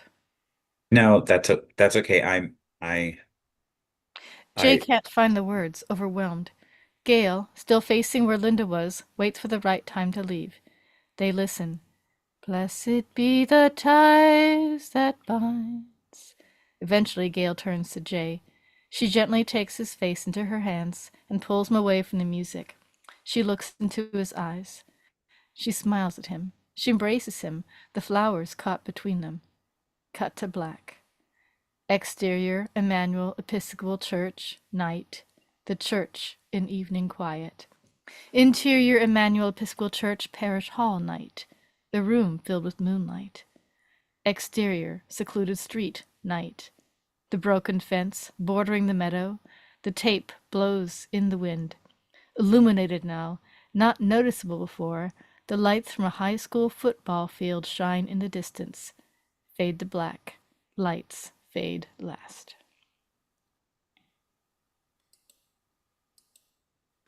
Woo, holy crap, those tears were real, by the way.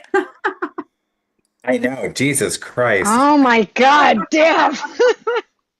I've been trying to have a cigarette at least a half hour into that. I'm like, geez, I'm like jittery. Go ahead, fines. Oh Oh. my goodness. Oh man, that was a heavy script. It was a heavy Heavy. script. To Mhm. read You know Cole? that Was we've read this before, and the first time we performed this, I had a minor role. The major role, literally, I did not cry the last time we did this.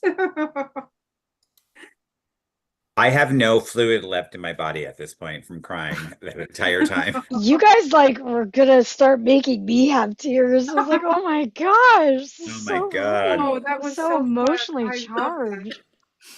That was I great, love you No, guys. That was a great read. I've been waiting for this reading for like since like quarantine. And then finally when Really? you're like, let's do mass. And I was like, yes, I'm ready. I'm gonna play Jay.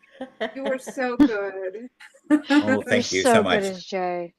Thank you. Jason Thank you. Isaacs would swoon.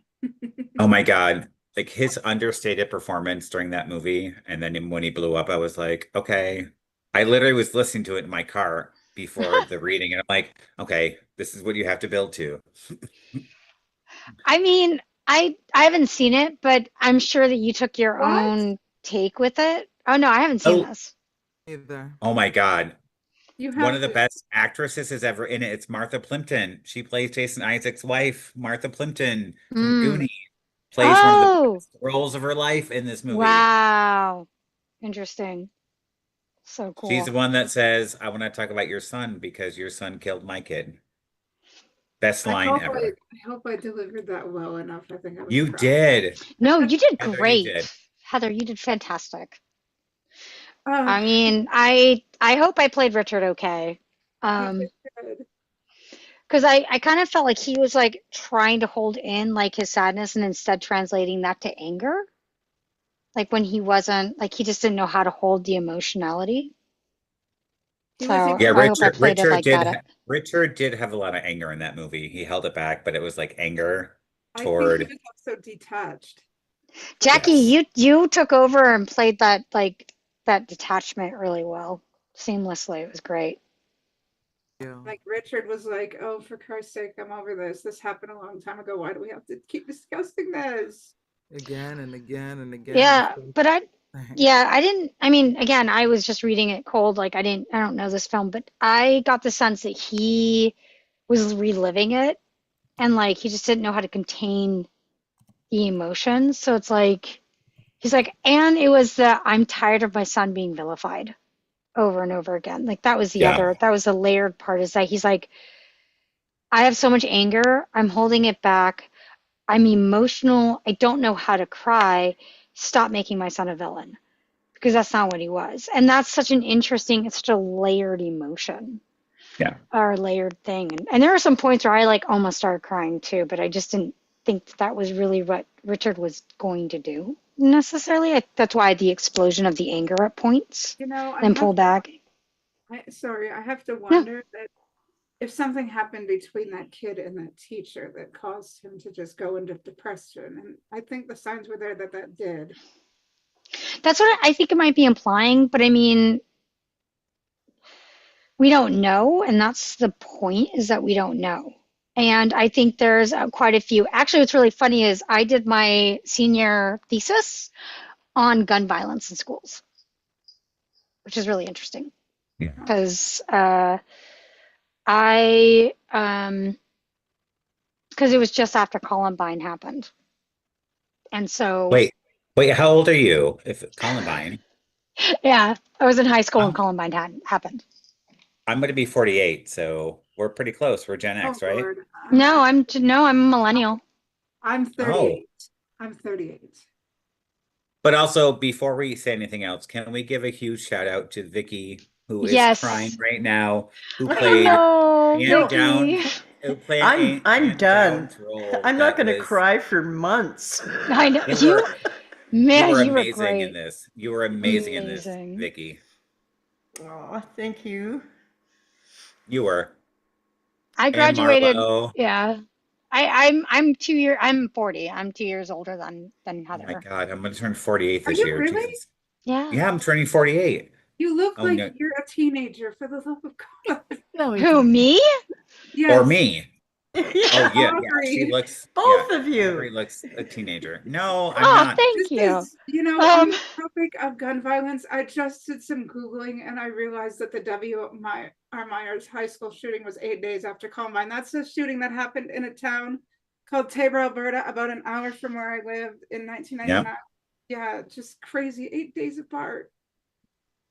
yeah. So I I was I think I might have been in middle school with when Columbine happened. When did Columbine happen actually? To me, it feels It 1999. really was I was in college. I was in okay. So college. I was in eighth grade. Okay, Yeah. that makes a lot more sense. And then yeah, so I did my senior my senior paper, which my teacher was like, "This is so good. This she uses it still in other like on how you should write a dissertation, which was really sweet. But yeah, I did a lot of research on it, including like video games and if it's actually like there were uh like like the links of video games and violence, and actually it's shown that violent video games actually will lower actual violence, or at least will delay the violence because it's an outlet. And that was really interesting. And that a lot of times there's usually a point.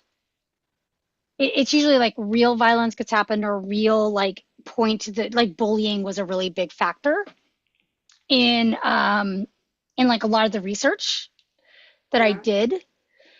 And like, does that make any of it okay? No. But No, usually what Yeah. happens in bullying is that either kids turn the bullying inward, meaning they cause the harm to themselves, or they depending on access and depending on like where your mental health is and all that, will turn the violence onto others. I mean, And that's a really interesting Yeah. thing. I totally get it because I was bullied in junior high, and just one Yeah, day same. one of the bullies literally approached me in a freaking public place and just started bullying me, and I punched him in the face and he went down. And I'm thanking Mhm. God that I knew the owners and they wouldn't ever kick me out, but oh my God, I can understand what you're saying. Yeah, so that was like the biggest thing is that like, you hit that point and it's interesting because then Bowling for Columbine came out like, I don't know, just years later. I was like, this is basically what my dissertation was Oh, saying in a lot of ways. And it was just really interesting how that happened. So this actually like really it was really interesting because of the impact, because it's interesting because Columbine was the first real big gun violence that we saw, at least, that I saw, that was really Right. televised, that was really like got widespread known. And that was such a huge impact on people. I was actually Um, 11 when that happened. I was 11 in 1999 in grade 6. yeah, I Yeah, was I was in 13. I didn't punch the kid until I was like 13, 14. Just bullying was a lot. I didn't know what to do, but it can have an impact. It really gave me depression. I admit that Hmm. I did self-harm by overeating and hair Yeah, a lot of pulling people to self-harm at that feel time. things. And it's a terrible thing that it didn't help that I was in an abusive home. It really didn't, but I didn't know what to do except take it out on myself, and that's really unfortunate. Yeah, bullying, and that's what it's interesting is that's implied into the thing is that something obviously happened with this kid. He had empathy, he had all these things, and yet something happened, and we don't know what that is. Well, it Yes, he mentions had, the teacher, and it's like maybe he thought after the teacher made him feel good and harmed him, like, oh, I'm damaged goods. What the hell am I doing? I better just start acting like damaged goods. I mean, we don't know. I'm just saying it's heavily implied, and probably because people don't actually know like Yeah. what causes these, and it's easy just to go, oh, that person pointed the gun, and so that makes them that killer. And yeah, mental health has a really big factor in that. But there's an obvious change in Hayden, even though this is a story. In Hayden, there's an obvious change from like that teacher or from his, when he befriended the teacher to him putting the pipe on. Like there's a really big escalation there. Well, maybe the teacher made him feel special and said, if you want me to make you keep feeling special, let me do these things. And It could be, we don't I, know. I'm not and I trying to will. I'm not trying to go there. I'm just trying to say like there that's an interesting thing because oh, he's not because what Linda was saying in the story, which I really liked, is that they didn't just go, "Oh yeah, he's a psychopath. He like wet the bed. He like tortured animals." No, they more humanized him, which I appreciate Mhm. whether or not there was something that happened. Does that make sense? Oh, It it completely does, because I will say this as the role that I played tonight, and I've written a show about school shootings, Hmm. and like the fact that I will never ever say again, he threw a pipe bomb, that killed me. It killed me when I had to say that. Oh my gosh, yeah, I Like, know. Sure. so too, like that poor kid, right? It's like that poor kid. He had nothing going for him, and I had to be the father of somebody killed. But also, Kendra, Hmm. Kendra, do you have anything to say? Do you have any questions? Kendra, Judy. any questions? Okay. You're Uh, muted. I know, I know. No, Any I questions? was pausing because I have a teenage boy, um, the exact same age, right now. He was walking in my mm, room just now, and so the entire time I'm listening to the story, I can see things in my head. I can see that he used to love to go outside, and sometimes he still does. But I can see how much time he spends online. I can see how much bullying he's had in middle school and how he's made a new friend group in high school and everything else. I mean, every little nuance in this script I see in my own child. And, oh, obviously, and he said some teachers he's close with, some teachers he's not. And, every little possible thing I can see Linda in me, hmm. seeing everything she said in the story. Like that could be me, right? And and while I hope to God my son does not grow up to be a mass murderer, the signs are there. I mean, they could be the exact same way. There's like a I'm not saying he's going to be. I'm just saying there's, a knife point maybe that's too, no, no, that's too, that's that's too simplistic, I guess. You know, everyone has so many layers of stuff. And yeah, sometimes there might be a single trigger point that, bad choice of words, a single turning No, point. It's true. no, it's But true. and There's always a point of sometimes, incident that happens. True. That's but always the last thing. the last straw, but The there's not straw. necessarily a single one at one point in Right. the past. You know, it's not like everything's fine and then it just changes. You know, I don't think, I mean, I think it can happen that way, but I don't think it has to happen that way either. Well, You know, psychopathy is interesting. And so I have one of my best friends is actually a psychopath.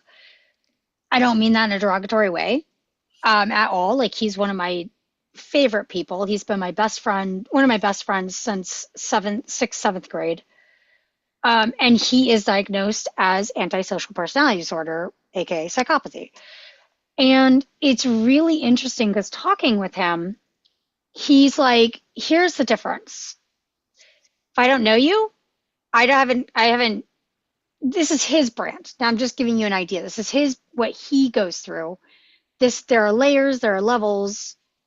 And, buddy, if you're watching, I love you. But, um, what he has put it to, and this is not villainizing him at all, because like we were worried that he was going to do something in high school. Because he went through a really dark phase. We actually stopped talking for 10 years. Um, and then we got back into contact after 10 years, and we've been friends ever since. And he's never done anything that's been really awful or anything like that. But the way he has put it to is that if he doesn't know you, if he hasn't gotten a bond with you, he doesn't care about you. There's no empathy. There's no empathy towards anyone who's a stranger to him. You're just either someone he can use or someone. If he does not consider you family, he doesn't care. But if he considers you family, if he considers you someone close to him, if you've taken the time to get that bond with him, he's like, you're mine for life. Like, you're my person, like, not necessarily romantically or anything, but like, you're my family now. And if somebody hurts you, I will kill them for you. That sounds really extreme, but that is just, he's like, look, I know that sounds really extreme and really scary, actually, but that is just how my psychology works. That is how my psychopathy works. And he's been diagnosed as a psychopath. So it's really, really fascinating to have, like, to see these layers. And he was also bullied a lot, by the way, in middle school. I remember that, but he, luckily enough, had a group of people who really cared about him as well. Like, we had a really solid group. And so he was able to overcome a lot of those things. I'm really proud of him, actually. He's come such a long way. But it's really fascinating because you could see, like, these markers, if you're paying attention to how just little turning points could actually push someone to do that. Now, someone who's really empathetic, I've noticed a lot of times people who do these things are actually really empathetic people who just get pushed too far. Like, and oftentimes, like with Columbine, they usually pair themselves with someone who is less empathetic with them, and then they'll follow the lead. Like Dylan Klebold, if I remember correctly, Dylan Klebold did not have ASPD, but the other one, Yeah, what's his name? Oh what's his shit. name, had more of those tendencies. And it was just, there was a lot of bullying involved that happened, but the ASPD was there, and Dylan, who was very, because when I was hearing the script, all I could see was Dylan Klebold and his mother and Linda, who, you know, her name's not Linda, but that whole thing, It's that's all I could see. And also, Kendra, this is the first time I ever met you. Do not worry about your son. You Don't are a worry, lovely yeah. person. You've raised a very good kid. I don't know your son, but I feel like you're such a lovely empath that that would never happen to you. oh, Ever. well, and it's Ever, ever, ever, 100%, but yes. 100%. Oh, I'm not ever, ever, saying By the ever, way. ever. you know, they're just saying that there's so many, like, I think what makes this movie so moving is I think there's so much in it, if you've ever raised a teenage boy, that one can relate to. And even if you haven't, if you've got a teenage girl, or, you know, you've got teenage friends. And Yeah. every one of us was a teenager at some point, and all that angst and worry and fear. It's so easy to just draw right in and put yourselves in the shoes of any one of the people in this script. Well, maybe even when So you teach youth or when you do respite care for children with disabilities, because they process everything differently, they process trauma and emotion. Mhm.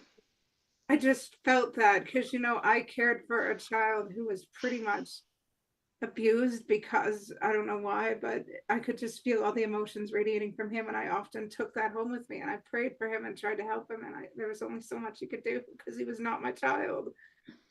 Now, here's something that's really interesting. So I'm guessing that Hayden went to a school that wasn't his own. If I no, was it reading the was script correctly. A different grade, I think. it's the same school but different Oh, grade. okay. Yeah. Yeah. Okay. Also, I So- want to check in again. I want to check in again, Vicky. Okay. I see Oh you yeah. Aw. crying. Just tired, probably. So, No, Jeremy, you know Vicky, right? Is that how you I got into don't. Table Read Tuesdays, or how No, is I it? don't. I don't know Vicky, but I was very happy to play with you tonight. Oh, Vicky. this was great. I'm so glad you're here, and I hope you come back. Yeah, I hope And you I come do back because think you you are can read lovely. Shakespeare too with us. Give it a try. It was a confusing day with me and Kendra today when she was like, "Oh, we're doing J.J. Buchner's like original script." I'm like, "No, that's not. I did not do Mass." But my other one about school shooting was the script I sent you earlier in November.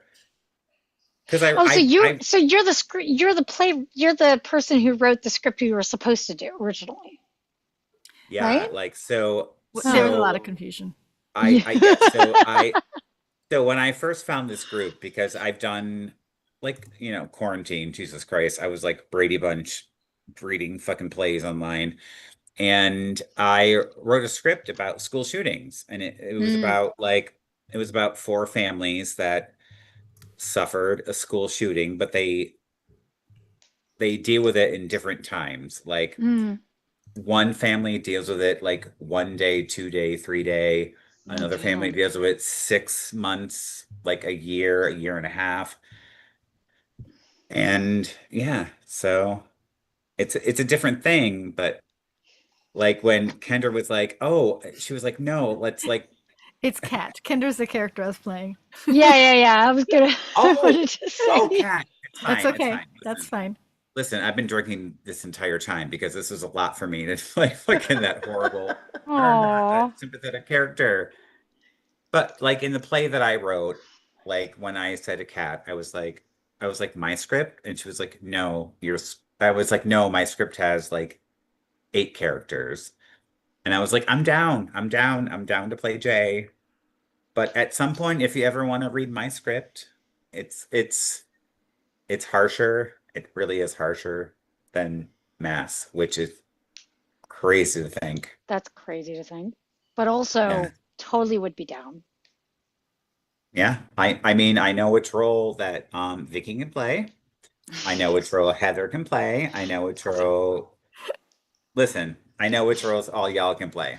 Oh, it's cast. That's wonderful. That's It's awesome. cast. It's cast. Well, this one was super easy. This one was super easy to cast. So I mean, I looked at the list. I briefly read through the script. I read through it character by character. So I read all of Linda's lines first, and all of Richard's lines next, and all of everyone else's lines next, one by one, which is a really weird way to read the script. But I was like looking through, like, all right, who sounds like Linda? Oh, that's Vicky. Who sounds like Gail? Oh, that's going to be Heather. All right, that's no problem whatsoever here. So, Yeah. just reading every character down by down. Yeah, I'm not on Facebook all the time right now. I've been doing a lot of different stuff, and it was funny because Kat actually she's like, "Can you come and read as Richard today, or can you read this part today?" I was like, "Aw, that's sweet." She asked me. And then for I permission. just That's sweet. showed up. I just showed up. Pretty much. Well, welcome. We have cookies. The dark I have side. wine. I have Pinot Grigio. So All right, I gotta step out Nice. for a bit, but feel free to keep talking. Yeah, I Um, am getting tired. Oh, no worries. I think Yeah. it's a good place to end here. We've Yes. gone a little end, but this was a really great topic, and I really had a great time with you guys. So our next read is Sherlock. Um, The Sign of Three, Sign of Three. I wanted to say Party of Three. where Party of Sherlock has three. to be the best man for John Watson's wedding to Mary. Yeah, yeah. Ooh, I So love Sherlock. me too. I'm looking He's forward. great. I already pushed going for that. So I would love to come back and read with you guys, but like this It's was a late, I fluke. know. No. oh, No, it was a fluke for me to do this, but like going through a divorce. So just I'm You check know, sorry. me. Jay, if you ever need someone to talk to, hit me up on socials. I will, Yeah, but like anytime. y'all friend me. But How do Kat, we yes, find and you? oh God, I'm the gayest person in the entire world. My name is Jeremy Buchner. It's very German, but I was raised Italian. But as but soon as I heard the glitter, I was like, oh, I know, like I just absolutely. shot glitter like out of my mouth. But I love Kat it. and I have connected on Facebook Messenger. So Kat, send all my new friends, my Vicky, my Aubrey, my Heather, just send them my Facebook and I will friend you. Excellent. Nice. I love that. I'll friend We'll you. do readings. Let's just Yeah. hang That'd out be all the awesome. time and do All readings. right, sounds great. That sounds like so much fun. I love it. All right. Yes. I will All right. see you guys. Good Have night, fun Bye with dinner. everyone. Bye. Bye. Goodbye, everyone in YouTube land. Bye, everyone. You too, land. Wait, did Nice YouTube to see watch you. this? Yeah, Oh, we yeah. were live on YouTube, Oh, Yep. I'm You a can watch it content again if you creator want. now? Yeah, and and it's you can recorded. promote it. You can literally promote it on your socials. I'm a Absolutely. content creator and a stand-up comedian, and now I write a very Good God, sad have a show. good evening, my You wonderful too. Bye. fictional husband. Goodbye. Oh my, bye, Heather. All right. Bye, I love guys. you. Bye, Love you. Bye. Jackie. Can't wait to Thank talk you to for you. showing Bye. up. Take care. Bye. Thank you. You're very welcome, friends. Good night. Good night. Good night. And I start counting the lines for Sherlock tomorrow. All right, sounds great. That's excellent. Take care. Bye. Bye.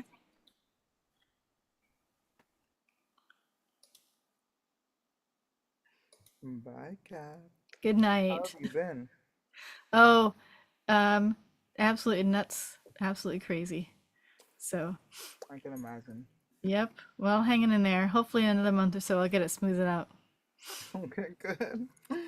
Well, I hope I'll see you when I come over west. Oh, yes, I'm so looking forward to that. Good. Me too. Me too. All right. I'm coming in very soon. See All you in a right. month and a half. Sounds good.